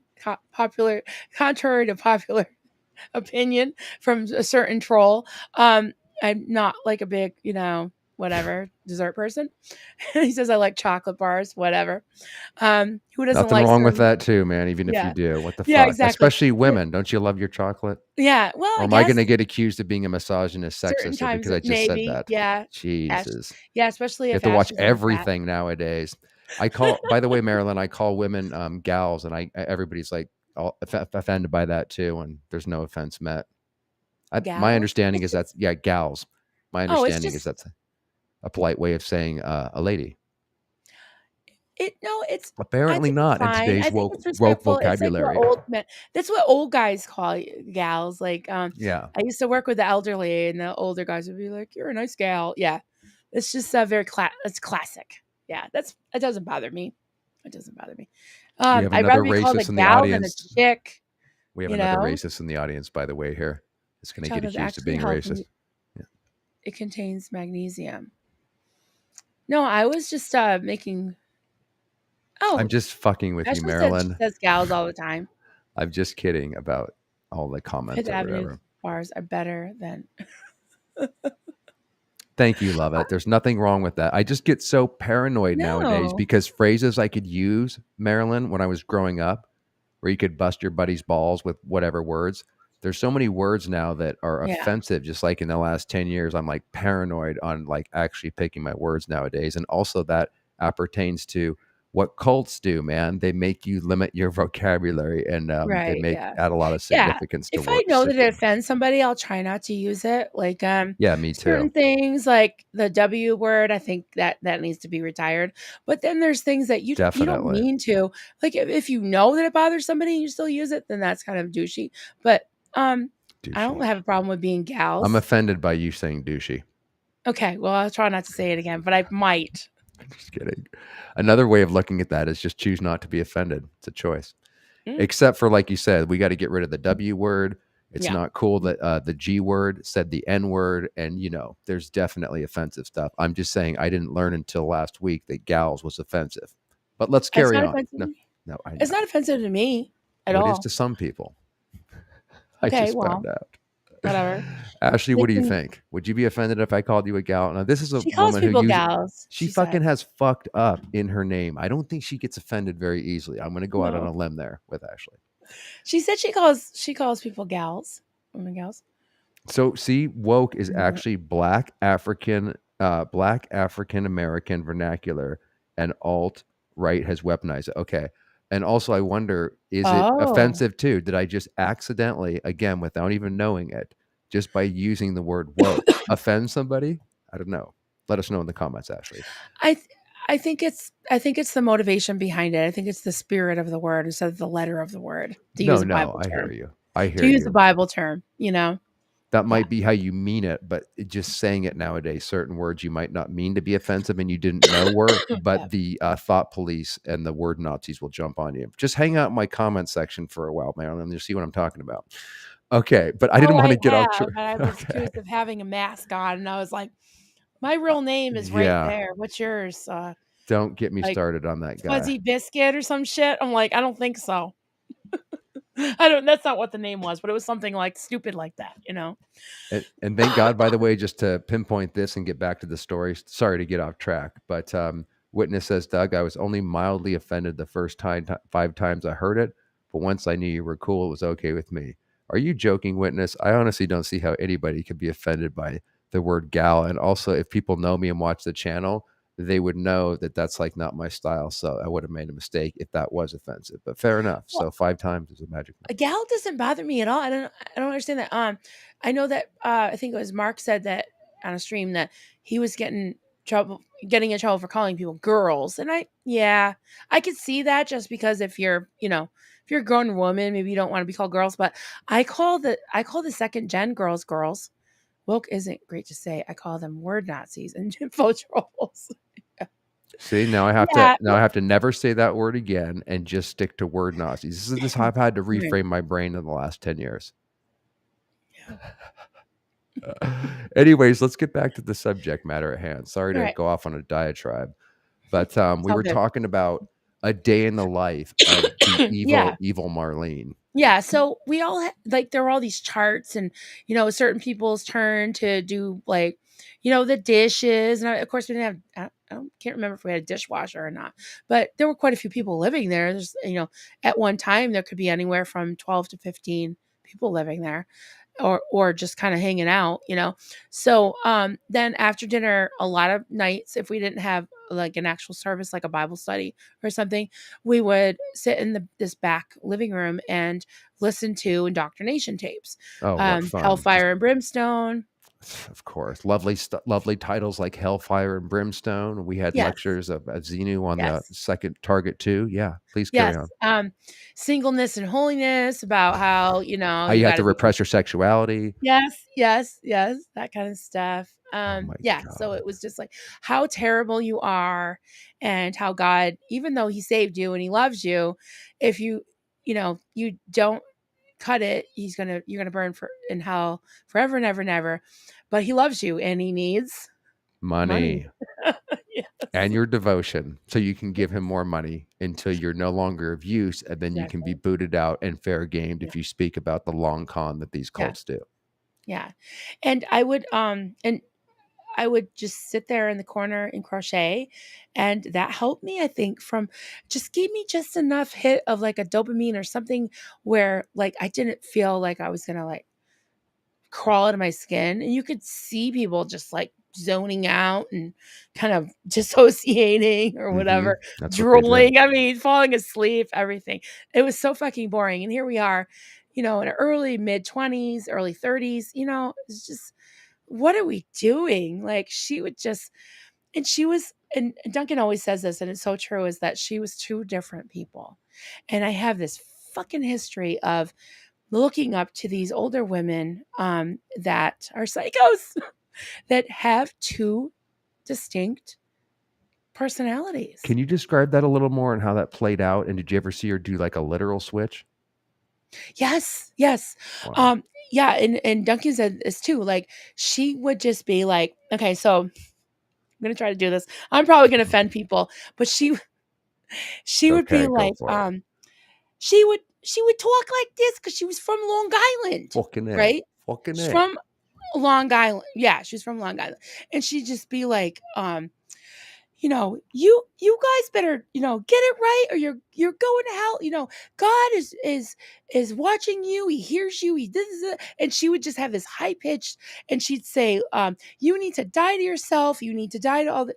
And she would just basically say like things like these stupid analogies like you die like the people the guys that get shot in the old Western movies, how they stumble around, you Like know? you had to act these out? Well, she would do it. She would just like mock us and be like, "You won't die to yourself. You won't die. Like, die to yourself. Take up your cross and follow me." Like that's what Jesus said, right? And he who does not hate this, Jesus said this. He does not, Right. and the word is hate in the Greek in the lexicon. You could look it up. His mother, father, brother, sister, yes, and even his own life, and take up their cross and follow me is not worthy of me. Cannot will not enter the kingdom of heaven. And who So would say she that, would just Marilyn? A narcissist, not God. exactly. Who would say that? Yeah. But that's a small price to pay. So basically, he's just going to take your free will away and everything, destroy you, and put you in hell for eternity if you don't follow him. But if that's it, that's not asking too much. Wouldn't you agree? But you chose to go there. Right. Right. Of course. Why wouldn't anybody make that choice? Isn't that the obvious choice? All this talk is making me want to pick up a Bible, Marilyn. Please continue. So, are you finally? Did you want to take up something? Don't do it. Is Michelle being funny Don't here? do it. Let's do it. Perfect. She's got our Yes. back. She's got our back. Thank you guys so much. Your timing is impeccable tonight. Perfect. If you're just joining us, every time that word comes up, we take a hit of our favorite poison as a tribute to the evil cult leader, Marlene, that Marilyn is speaking about, and Xenu, who caused me a lot of heartache over numerous years. I was just reading Tampa B Man's. I don't know if you can pull it up. She said Sure. when she was having premarital sex, her mom said, just picture Jesus at the end of the bed or something. Now that is offensive, Tampa. We're going to have to put you in timeout. That's definitely going to offend somebody in this audience. Good. Read that I out told again, her will it you? was That's okay. funny. Can you read it out for everybody, Marilyn? Yeah, Tampa B Man said, yeah, for anyone who's doing the dishes or driving, Tampa B Man said, when I was having premarital sex, my mom said, well, if you can picture Jesus at the end of your bed and are okay, then fine. I told her it was. You are Wow. badass, Barb. That's very That's your new R-rated. nickname. That's awesome, Tampa. Badass Barb. What I else we love got it. here?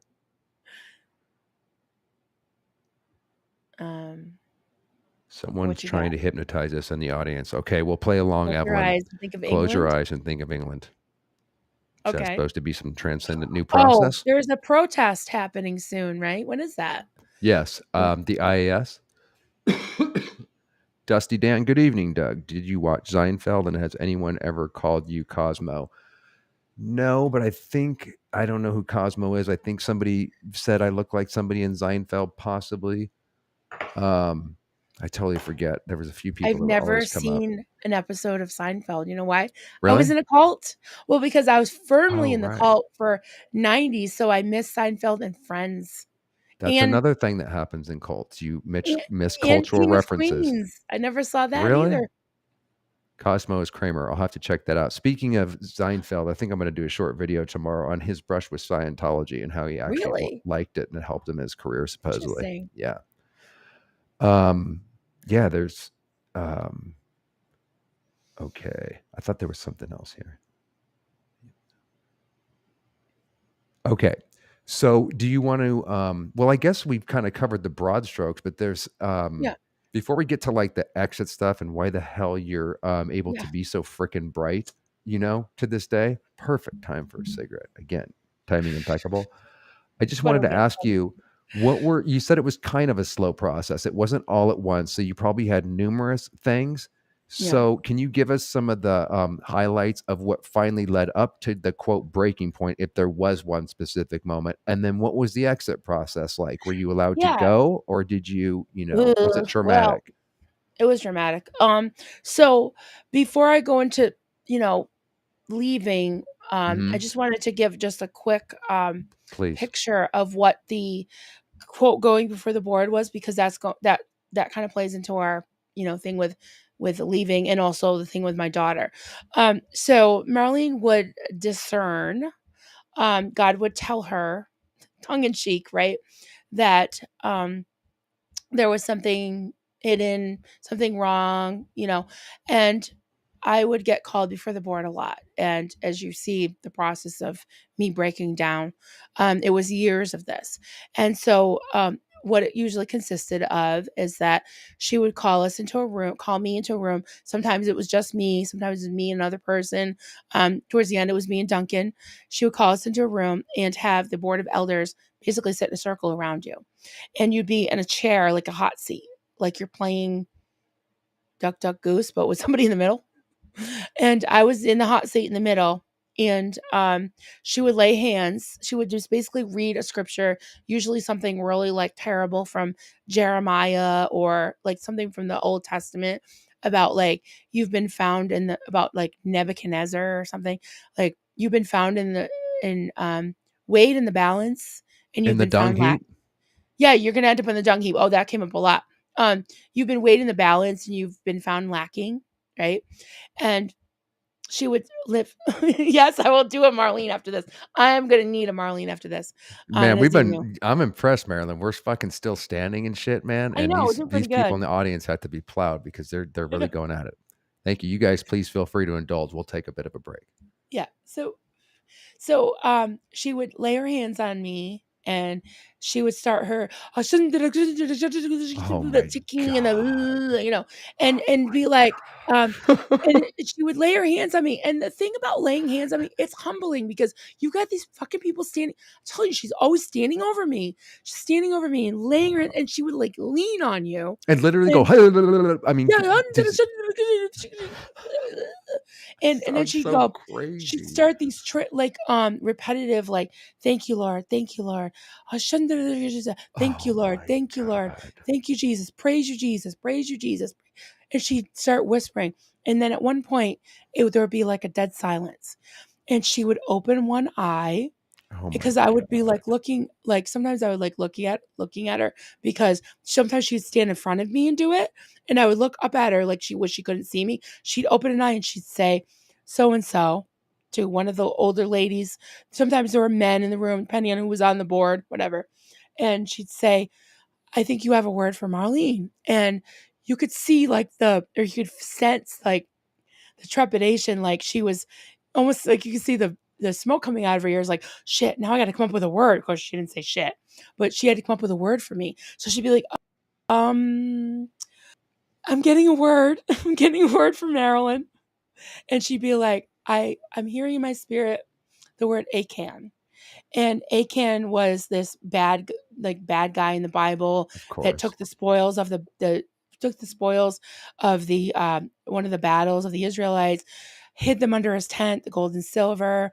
God found out about it, told the elders. It's funny because Kelly Copter has like a whole like total animated video about it that she put up in my interview. Hilarious. But she, would be like, this is what you have in your spirit, hidden rebellion. And it turns out that Achan was stoned to death, and not the fun kind.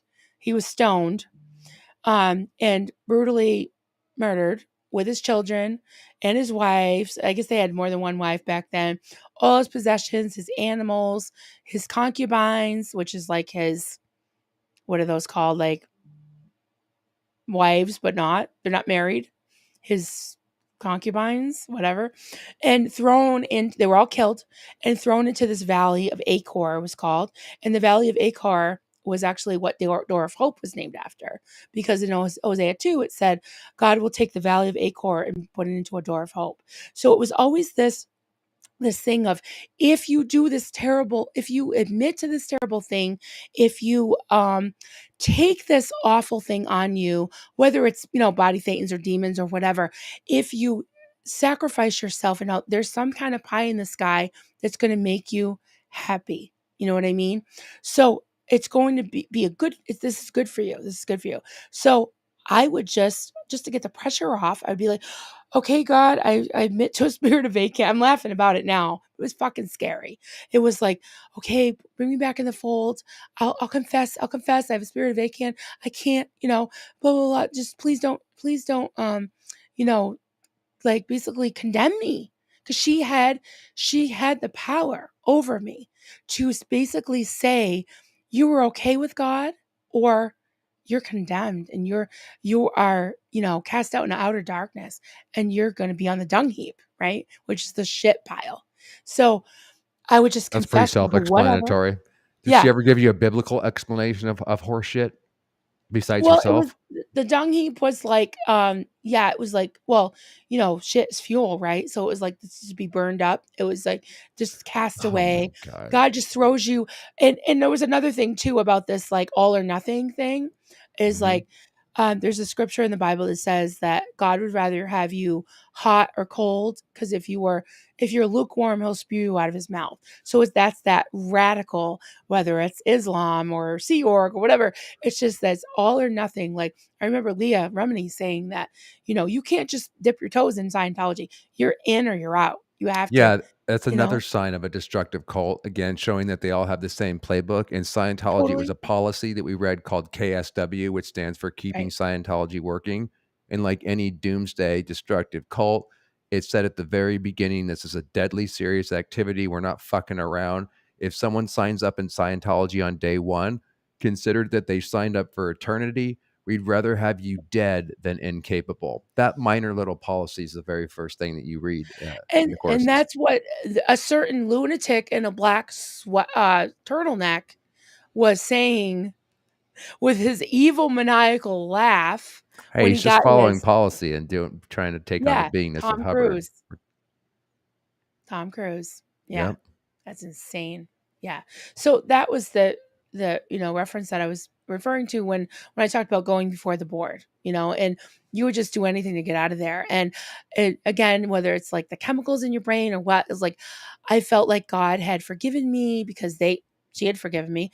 And I'd be like, yes, yes, yes. And I feel such a relief. So I was like, that must be God, his favor. It must be, I'm back in the fold. I'm so happy, until the next time. You never knew when the next time was.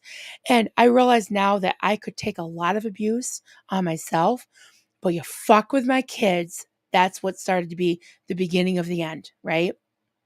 So I started to rebel inside. Like, I wish I had just grabbed my daughter, ran out of there, never looked back. But because at that point I had been in for 14 years, and that was just in that cult, not to let alone all the abuse, all the trauma, all the indoctrination I had as a kid leading up to this, right? So seeing it happen to my kids, or to Haley, and then she started to kind of pick at my boys right before we left. I just started to rebel, and I figured, like, if I was going to get called before the board, if my kids were going to be accused of being rebellious, if I was going to be accused of being rebellious, and Duncan, might as well rebel a little bit, right? So we started like popping a bottle of wine at night, watching some movies, like we love the fight movies, like the Rocky, Were which you I not should go allowed to get watch Rocky. any movies or just specific movies? Um, she would pick on even wholesome movies like like Sense and Sensibility, like Jane Austen with the costume. They didn't even kiss in those movies. That she called it Sense and Sensuality. Oh my Like she was God. just, yeah, she just hated everything. She was just such a killjoy. It wasn't like that in the beginning, but just got more and more and more isolated, strict, just suffocating, totally Was she suffocating. getting laid herself? No, Well, there you I know have it. she wasn't. I don't think so. Unless, well, she did have two women that were very much close to her. So I don't Really? know. She might have been She might have been bisexual? a lesbian. Yeah. I mean, that could explain a lot, right? Maybe she's dealing with her own repressed sexuality issues or whatever, and just decided to start a cult to, I mean, we can only guess, right? But you obviously have to be incredibly insecure to be a narcissistic cult leader. And you can literally just see the fucking jealousy, I think, in this one fucking picture, and your soul basically being stole from you by Satan. Thank God Yeah. quote unquote, no pun intended, that you got the fuck away from this evil bitch. And I think that's a perfect time, right, Marilyn? Yeah. As we kind of, because we'll talk more. This is only part Yeah. 2. We have plenty more to talk. We're finding a landing point. Plus, we have questions that people have for you that I'd like to fire at you. But this is a Yeah. perfect time to come on, guys. Where are you when we need you? Give us a fucking Xenu or Marlene. God Right. damn it. There we go. Kimberly, on Right. point. All right. This will be the final one. I am so high. How are you doing, Marilyn? I'm doing pretty good. I mean, Do you have a there's buzz lots of going work. on, or talk to me? I don't know. Yeah, a little bit maybe. So, can I do a show and tell, or do you want me to do it at the end? Oh yeah, please. Can you Okay. tell people what you're 'Cause talking about too? it's been an hour and 45 minutes, so maybe I could just go pee really quick and you can pull up some questions. And I'll be Absolutely. right Sounds back. perfect. I'm going to show Okay. you guys something. Awesome. I'll just stay here and party with the audience. If you're just joining us, every time we say Marlene, which is the cult leader that Marilyn's talking about, and Xenu, which was my, I guess, God in the cult of Scientology, we take a hit of our favorite poison. Stand by.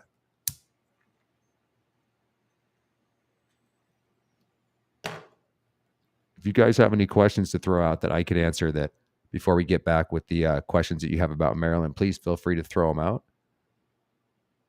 Oh, I know what I can do in the meantime, so I don't have to sit here and dance around like a fumbling monkey. I can put on some music, so stand by.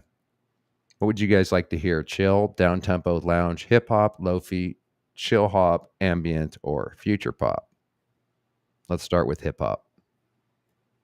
Everybody just relax and indulge.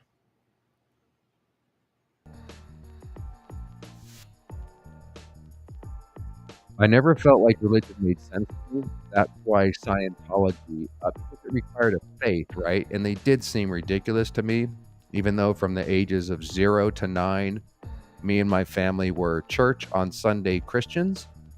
Obviously, I'm not going to understand much at 9 years old, anyways, but the Bible shit kind of went over my head.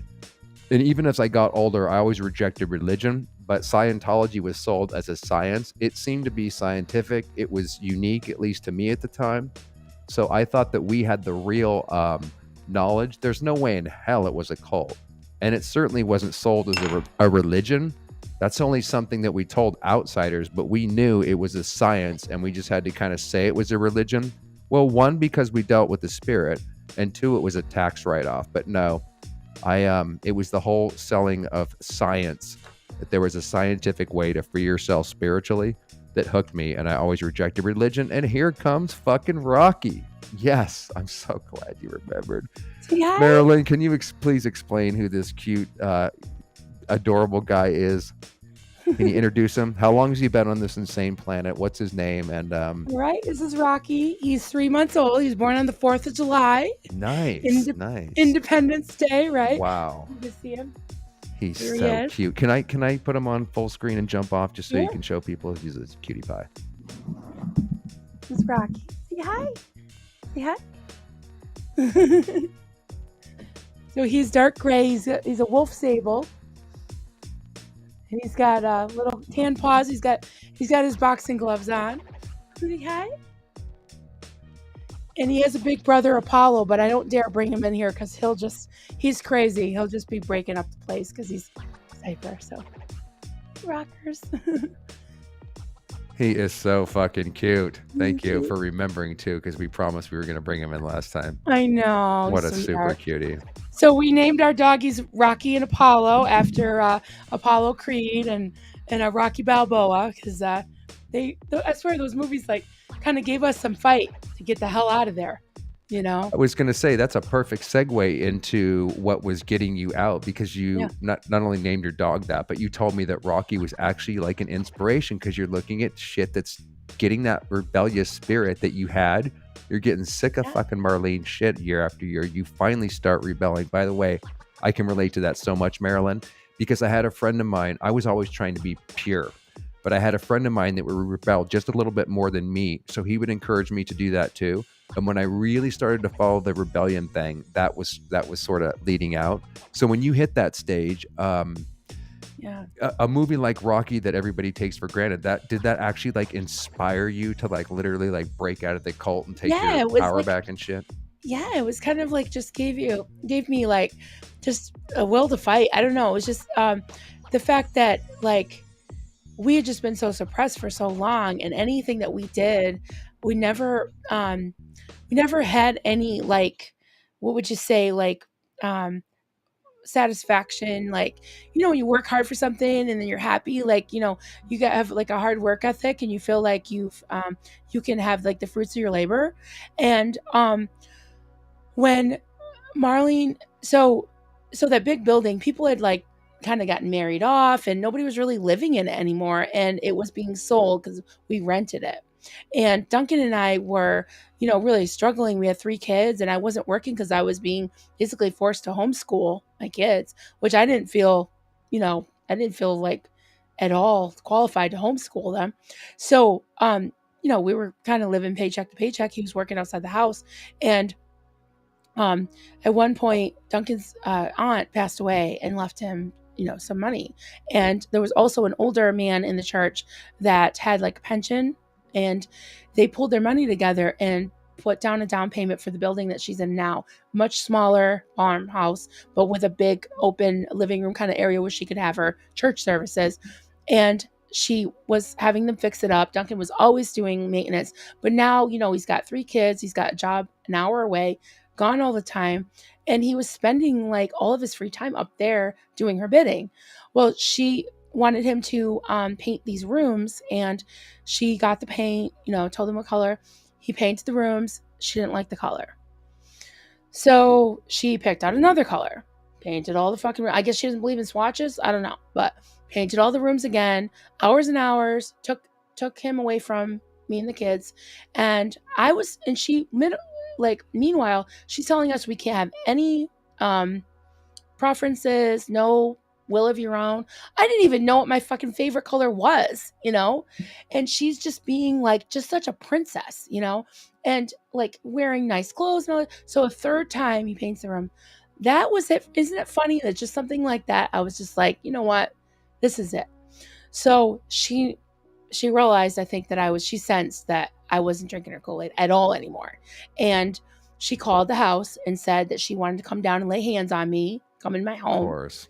And Duncan was on the phone and he just kind of came in, and I was literally, I was actually right there in that corner near that window. It wasn't a window there. And I was folding laundry.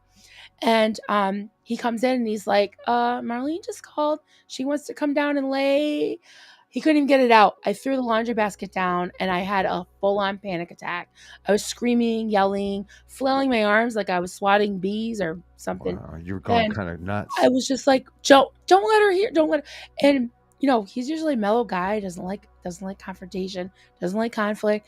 He was like just kind of backing up, like, don't worry, I won't let her in. I won't let her in. So he told her no for the first time in 16 years. First Wow, time, man. 16 years. Wow. So guess what? We were called before the board, and we were found weighed in the balance and lacking. Of course. Doug. And she put curses on us. We're going to end up on the dung heap. If we didn't repent, our children were going to be drug addicts, prostitutes, on the dung heap too. We're all in the dung heap. And I looked around the room and I saw all the people that I loved and that had been my friends and like my family, because I didn't have anybody, all looking at the floor, not standing up for us. And usually we would have just kind of backed down like I did, like I told you. Oh, okay, we'll repent. We're sorry. Bring us back in the fold. And we were just like, we're done. Wow. We're like, no, this isn't God's love. This isn't right.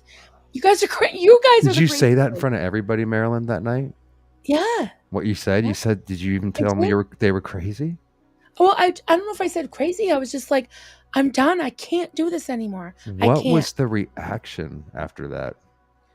They were just like in shock. Yeah, they were like, just wouldn't even look at us. So wow, that took so much courage to finally fucking say that. Wouldn't even, yeah, and we left, and then were you allowed to leave? Okay, or did anybody try to stop you? Did Marlene say anything? Everybody was sort of in this weird state. Like Duncan actually stayed and did something in their basement boiler room. Like, she had the fucking nerve to ask him to fix something. So her daughter ended up bringing me home that night. And it was so weird. It was like, you just told us that we were condemned to hell, and you have the nerve to ask Duncan to fix something one last time. So he Wow, did. Of course he man. did. He did. Just like me with the luggage, right? Okay.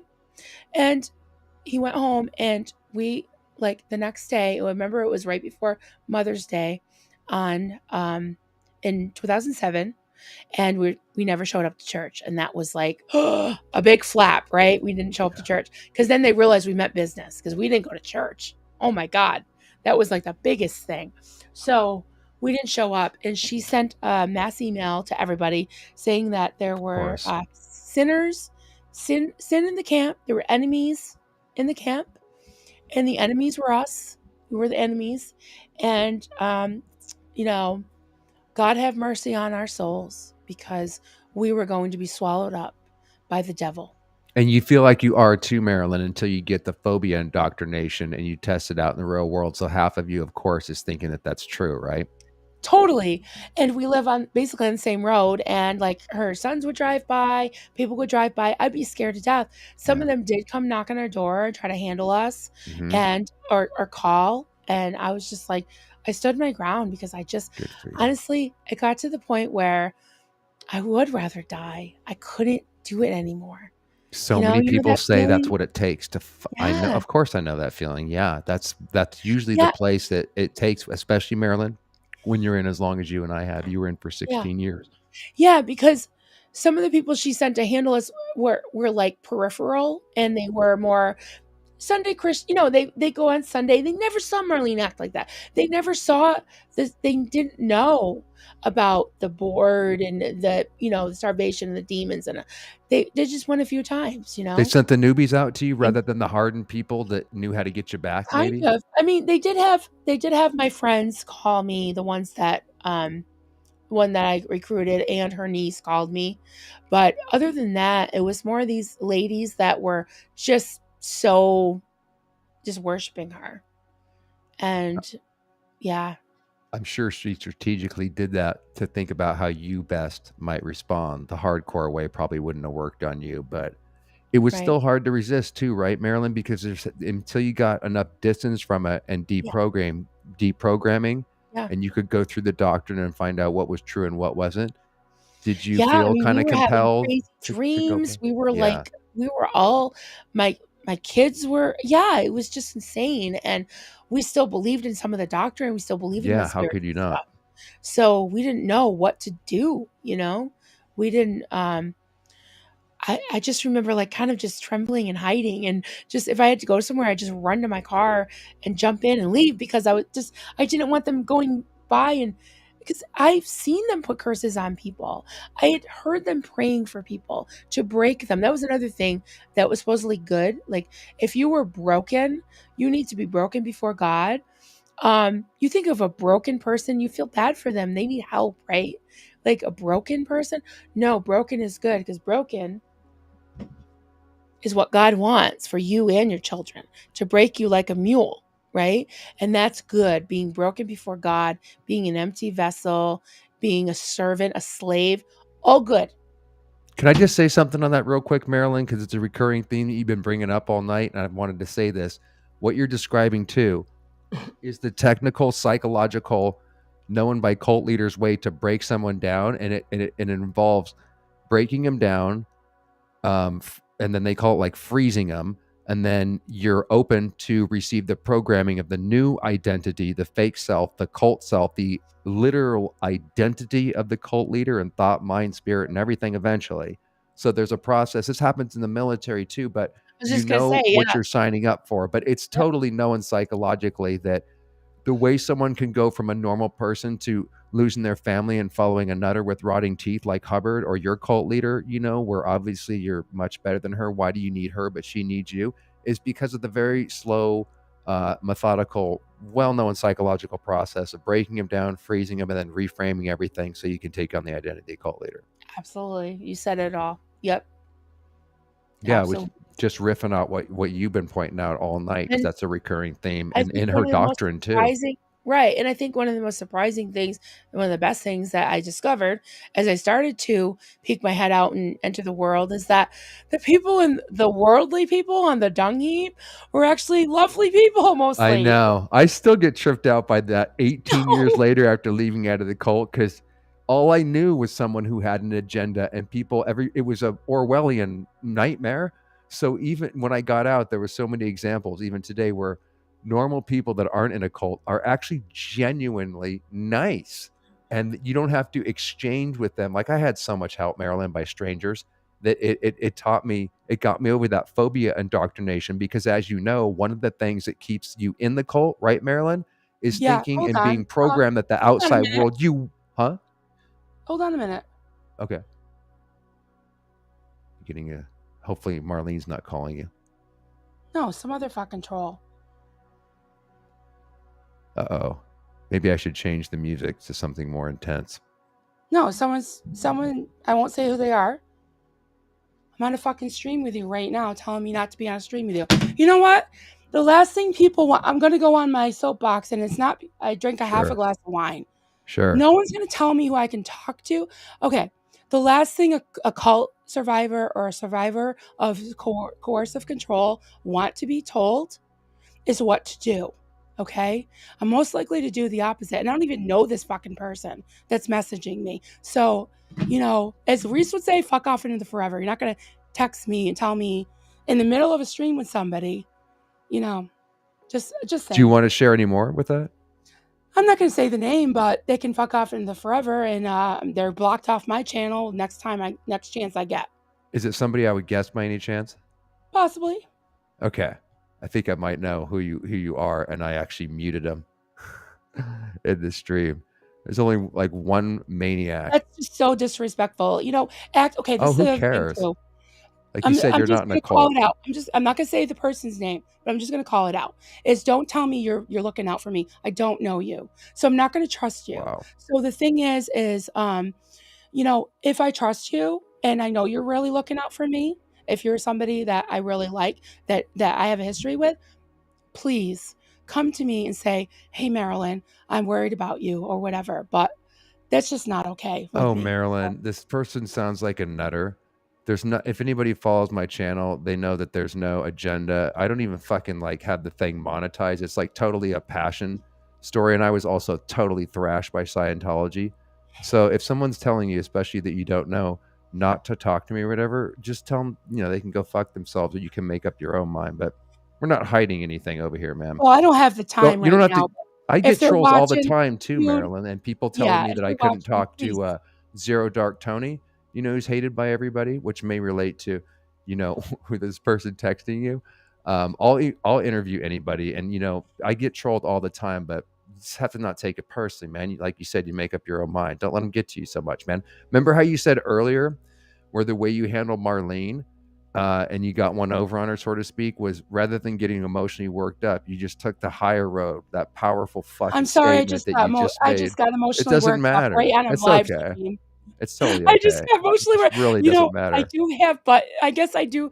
You know, I don't know. I felt like it needed to be said. Maybe it didn't need to be said, but No, you just I fucking just told spoke them it in I'm on a mind. live stream right now. That's very rude. So, All right, well, tell him to get him back to him after we're done. And that's actually a perfect and segue I just turned my phone off again. because I have some questions I want to fire at you. Okay. We will do a part 3, my friends, and we're also going to do a stream where Marilyn had a brilliant idea to break down, and we covered some of it tonight, the words of her cult and Scientology. I think you'll find it fascinating because we've talked on the phone, and just to show you how they all kind of work together, it will be a fascinating study. So let's blaze through these questions All real right. quick, Marilyn. Thank Yeah, you. We let's do got it. fucking through it. We definitely got. I can't speak for you, but I'm pretty plowed. So we got through the trauma, and we had a good little party game going on where the audience purposely was trying to get us to We can do some hit the more drink. No Marlene's. fucking A, man. We're just pulling out. No pun intended. See, that's the sexual innuendos programmed and into I me by have the sex freaks of Hubbard.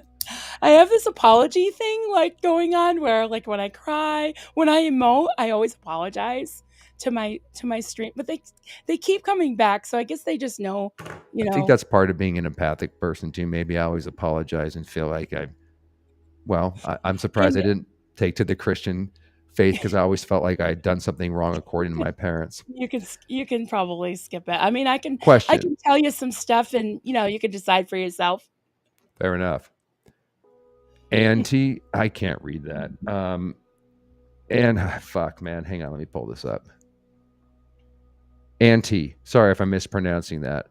Doug, do you ever feel afraid of dying from all the smoking and shit? No, not at all. And if it gets me out of this madhouse 10 years earlier, that's what I'm aiming for. Martha, question. Marilyn, did Marlene have followers sign over their property? Great question. Their properties Yes. and estates, Yep. or her heir? Can you read that, Marilyn? Because I'm not quite. Estates or heir as sole benefactor in their wills. What did the financial abuse look like? Good Yeah. question. I'll tell you a little secret. Not a secret now. Um, Duncan and I sometimes procrastinate with some things, and finally, a few weeks ago, we went down to the town hall, and finally, took Dwarf Hope off of our will because they were slated to get 10% of our of whatever was left over from when we die, right? And our kids deserve all of that. They went through a lot of hell. They're our heirs. We just kept procrastinating it on doing it, and didn't take that long. But they're not getting jack shit. So I'm glad that we finally did that. But yes, yes, you were guilted into it. Like I said, Duncan did help buy that property, and we're not the only ones. He's not the only one. So yes, and a lot of the people that benefited from it was her family members. All the people from Long Island who just felt they were they kind of treated us like stupid country bumpkins, and they were like from the city, and they were smarter, and they were better, and they were just entitled. They were just entitled. So yes. Yep. Excellent. And Ash firing in with, and this is a great question. What's, if you Oh, her want to name. say, her Yes, last her name's name? Marlene Sweeney. Yeah, her name's Marlene Sweeney. Really? There was a Um, serial killer named John Sweeney and a Sweeney, yeah, Sweeney with Scientologist an fighter S, named. but if you take away the S, it's Weenie. Somebody That's in great. my chat the other day was calling her moron Weenie. I'm like, that works for me. It works for me. Again, Yeah. another encoded sexual innuendo, even within the fucking leader's name. PT Yeah. Bird, how are you? Marilyn, was reading the Bible a part of your studies? Oh my God, yes. I memorized the Bible. I remember even in my less than culty church when I was a kid, we used to do this like Bible. We would travel, and we would memorize whole books of the Bible, and it was like a Bible quiz thing where we had like the buzzer, and you had to they would say what is 1 Corinthians 13:1, and I would be like, if I speak in the tongues of men and of angels but not have love, I am a clanging gong or resounding cymbal. If I talk, blah Wow. blah blah blah Marilyn, blah. does that Yeah. shit come back to you just like Scientology lingo Yes, it does to me? does. But are you thinking outside of it now too? Do you have it enough removed I from your am, but it brain? still comes back. Yeah, no, It's that's like, fine. I hear you. okay, so I'll give you a little demonstration. Sure, I'm not fucking proud of A. this. I'm not proud of this, but Oh so Lord. the books of the New Testament: Matthew, Mark, Luke, John, Acts, Romans, 1st and 2nd Corinthians, Galatians, Ephesians, Colossians, Thessalonians, Wow. Can you keep riffing Hebrews, on that? That Philemon, actually sounded Timothy, Titus. Oh wait, I know it, but I am a little tiny bit buzzed. give it a shot. It's Luke, okay if you Titus, Romans, stumble a little bit. Hebrews, James, Peter, John, Jude, and Revelation. So Can yeah, you do I that while mean, talking in tongues? And then throw that in. I'm just kidding. That's fucking do excellent. you care to know any of this shit, Doug? I I could tell you. find it very I don't really, but I just find it interesting because when you listen to our Scientology lingo, it must just sound like the gibberish that I don't understand that you just spewed Yeah. forth, but it's Yeah, fucking interesting. but what's crazy is that, like, the Bible, the tongues was actual languages supposedly because, you That's what know, they say, right? when they But were in is the it upper room, yeah, when they were in the upper room and the Holy Spirit came, he baptized them with tongues, the tongues of fire. They spilled out on the streets, and they were actually speaking in the native languages of the people in Jerusalem. so So did they you were have all from people that could speak literally different languages and you knew that they were somehow doing no. that? It Okay. was no, in the charismatic movement, it was just like it's not It's languages, it's just just gibberish. gibberish. But, um, the But Apostle how do Paul you in the know Bible. it's not God speaking through gibberish? But the Apostle Come Paul in this the way. Bible said that there shouldn't be tongues spoken in the congregation without an interpretation. So sometimes when I was a Somebody has kid, to interpret the you'd gobbledygook. have somebody going, and the whole church would Stand be by. quiet. I can translate that. Is that what you And then mean? they'd be like, "My child." Oh, I'm getting the creeps. I'm getting the chills. Holy Be shit, like, me "My too. child, God has spoken to you." And there would be like an interpretation. It was insane. It was just a bunch of bullshit, honestly. It's just insane. Wow. And again, guys, this is happening to kids by parents that are Yeah, just see, trying to that's the be nice thing. and pass on religion. And it was scary. It was like the movies that we had to watch with the people getting their heads chopped off and everything. It was and I said this in the last stream too. It's like you take a fire victim that basically watched their family burn to death and tell them if they don't do XYZ perfectly, which you didn't even really know. Even as an adult, I'd be freaking out, right? Yeah, let alone living You're gonna that burn. trauma. You're gonna burn forever and ever and ever and ever. And here I look at my hands and I've got third-degree burn scars. Like Wow, it man. sucked. It really sucked. Marilyn, you've literally been through hell and back. Oh, So, I mean, you, Max is getting into stuff. oh, We're bad rock. boy. I'll fire another question at you. Okay. Doug and Marilyn, Word I salad, think yeah. we kind of answered this, right? Do you have religion in your, that's a great question. Do you have religion in your lives at the moment, or did you feel like it's one of those things that makes no sense? Sorry. You go first. Where do Okay. you stand with your beliefs? And Ooh, how did you come to those conclusions? that's a tough question. Or are I you guess still in the process of figuring it out? um I don't know. I don't know how you even know. It's like I guess right now all I know is that I don't know, but I do have some type of feeling like there's something out there because you look around, you think of all, your body, your brain, all the functions in your body. Look at little Rocky. He came from heaven, somewhere, something, right? But I don't know, and um, I'm not going to pretend I know because then I feel like there's pressure to say that you know something that you don't. So all I know is that what I have, I want to enjoy and I want to enjoy this life. So I'm open to knowing, but I don't know. Is that an Mer answer? Is that Yeah, in a fact, non-answer? no, that's good. Today's your lucky day because I happen to know, and for $50, I can get you signed up to Dazed But Not Absolutely. Confused, the bridge to total amnesia. No, that's a great answer. I'd say the same thing. Again, as Socrates is supposed to have said, or according to Bill from Bill and Ted's Excellent Adventure, Socrates, wisdom is knowing how little you know, and nothing like a cult experience. If ours is anything to go by, Marilyn, it's a new starting point where you know that you know nothing. Because Yeah. if this can happen to you, what else is possible? And from there, you can get somewhere and have your Yeah. mind explode open. So Yeah. it becomes kind of a integrated gift after a while, no? Yeah, I mean, In a I certain think way. I put aside, as people say, don't throw the baby out with the bathwater, blah blah. But I did kind of put everything aside, and I'm just taking back a little bits and pieces, like even from the scriptures, like God is love and things like that. And Duncan's been listening to these podcasts and watching these documentaries about like fairly credible people that say that they've had near death experiences. Yeah. I'm not really there yet where I can really delve into that, or I don't know if I will be, but he is. He's very interested in that How far are you because away from believing in aliens? I don't know. That was such a no-no, like even the Wiccan stuff, the witchcraft, like all that stuff, but they had their own brand of it. Like Marlene believed in mysticism, although she wouldn't call it mysticism, you know? So it's hard to get that indoctrination out to be open to anything else, but I don't want to join another cult, Yeah, me neither.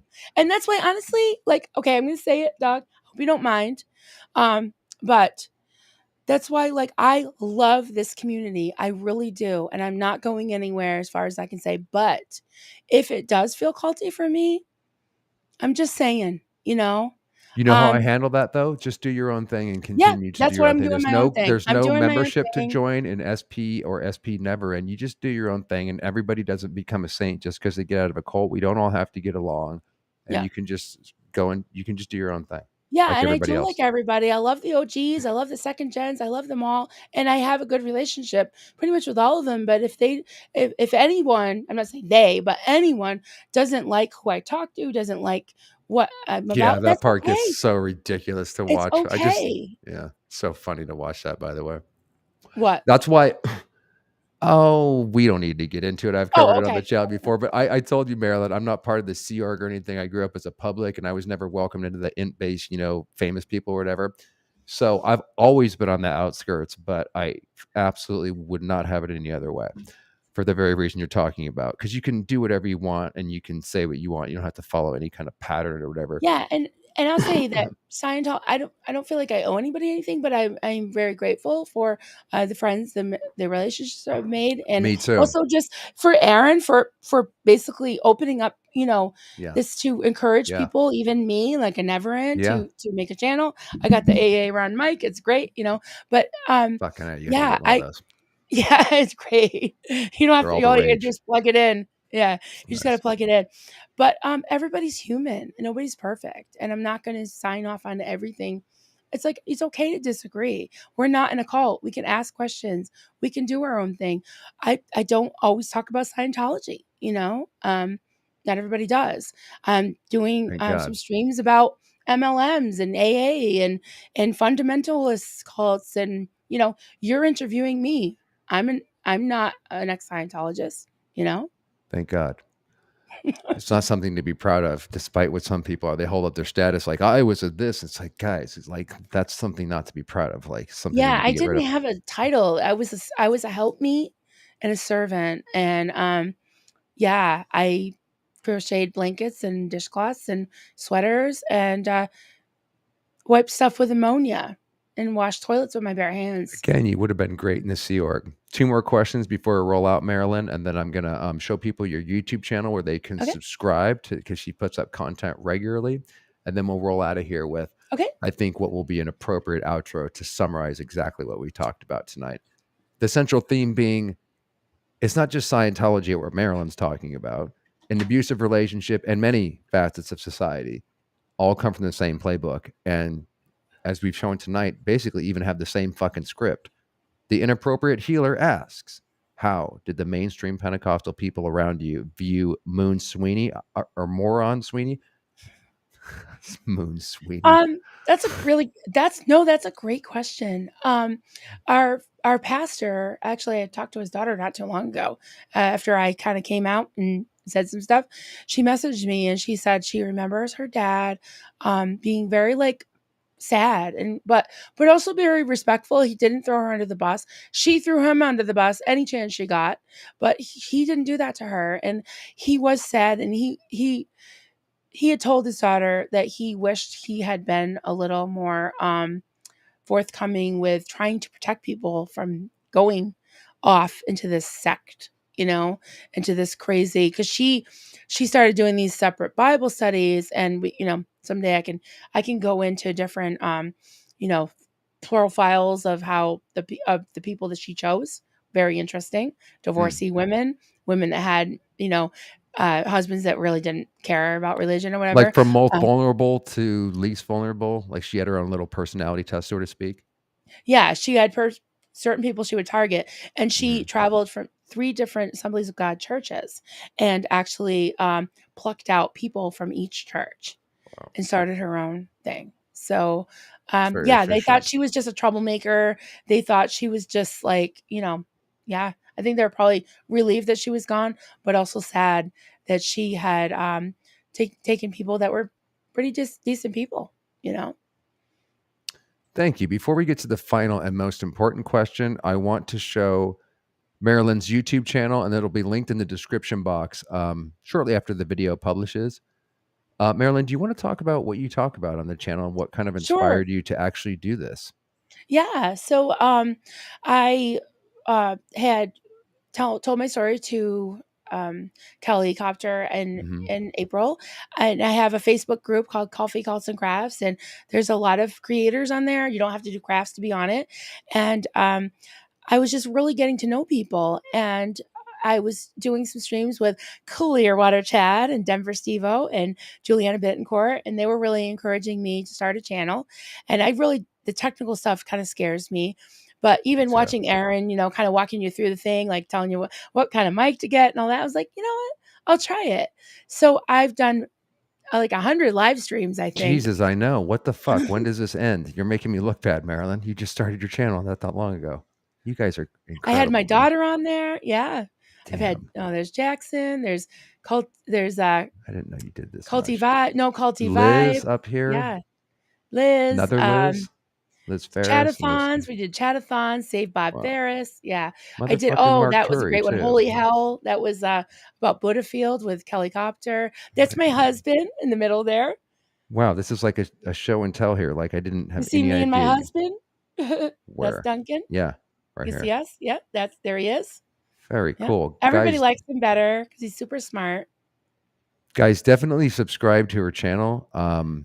I have been, but I had no idea. I've just been watching the latest stuff. I had no idea you had that much freaking content. Yeah, Before we we've done. roll, I have a before. series of videos called the Cult Leaders Toolbox, Oh, where I right. take a certain I cult did see leader and those. I I remember don't give those. away who he is until about in the middle of the street. It's only about 10-minute videos. So if you like little short videos, I'm going to do some more once I get better internet. Hard to upload things with shitty internet. All in due time. I mean, it's like Yeah. a massive, massive learning Yeah, curve. I'm doing a stream on Tuesday with Ash from That So Fucked Up Oh, podcast. nice. Fuck yeah. Tuesday at No 1 pun o'clock intended. That's Eastern. awesome, Ash. Yeah, and we're gonna talk about her experience in AA, which is very brave of her. I will And definitely be tuning in for that. check it out. Yeah, Ash, if you get a link too and you want to send it over, I really am interested in AA. There's a guy I've been trying to get on to break that down. I can't wait to hear your story and let me know so people can watch that might be equally interested. Marilyn, thank you so much for coming on. Friends, there is a part 3 because we have more to cover, and then we're going to do probably soon, what we talked about breaking down, just to give people an overall idea of just how interconnected this shit all is. But I really appreciate you coming on. We have one more final question, the most important one before we roll out of here with the appropriate intro. And that is, for God's sakes, what is Rocky's breed? he's a Pomeranian. He's a little. If you saw Apollo, he's huge. He's like twice the size of his parents. We have to see him next outgoing. time. But yeah, we'll try to wrangle him and see him. But Rocky is a wolf sable color, and he's gray and he has like light gray stripes, and then he has tan paws. And I said those are his boxing gloves. So cute, which reminds you of Rocky, which is the very inspiration that got you out of this freaking thing. Right. Yes. So, And there he is. I'm gonna full screen him real quick so you can show him to the audience. So he's gonna say goodnight to everybody. He's such a good boy. Good night, everybody. You being shy? Good night. I love you. What a freaking super cutie. You need one. I'm gonna ship you one. I know it's a long story, which we can't get into right now. God, I know. Believe me. I had dogs growing up most of my life. I'm just not in I'm in an apartment complex, man. I don't want to choke them out with the smoke and shit. And there's other reasons. But guys, we'll be back soon, not only to talk with Marilyn, but we'll see you tomorrow. We're going to leave you with this outro that sort of summarizes you too could be in a cult, and we all maybe have our little boxes to try to shatter. We have the idea of a bridge across the chasm.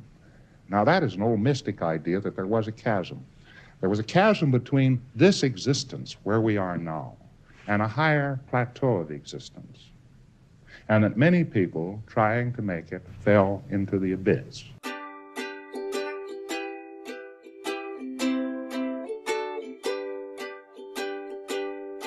Little boxes on the hillside, little boxes made of ticky-tacky, little boxes on the hillside, little boxes all the same. And the people in the houses all went to the university where they were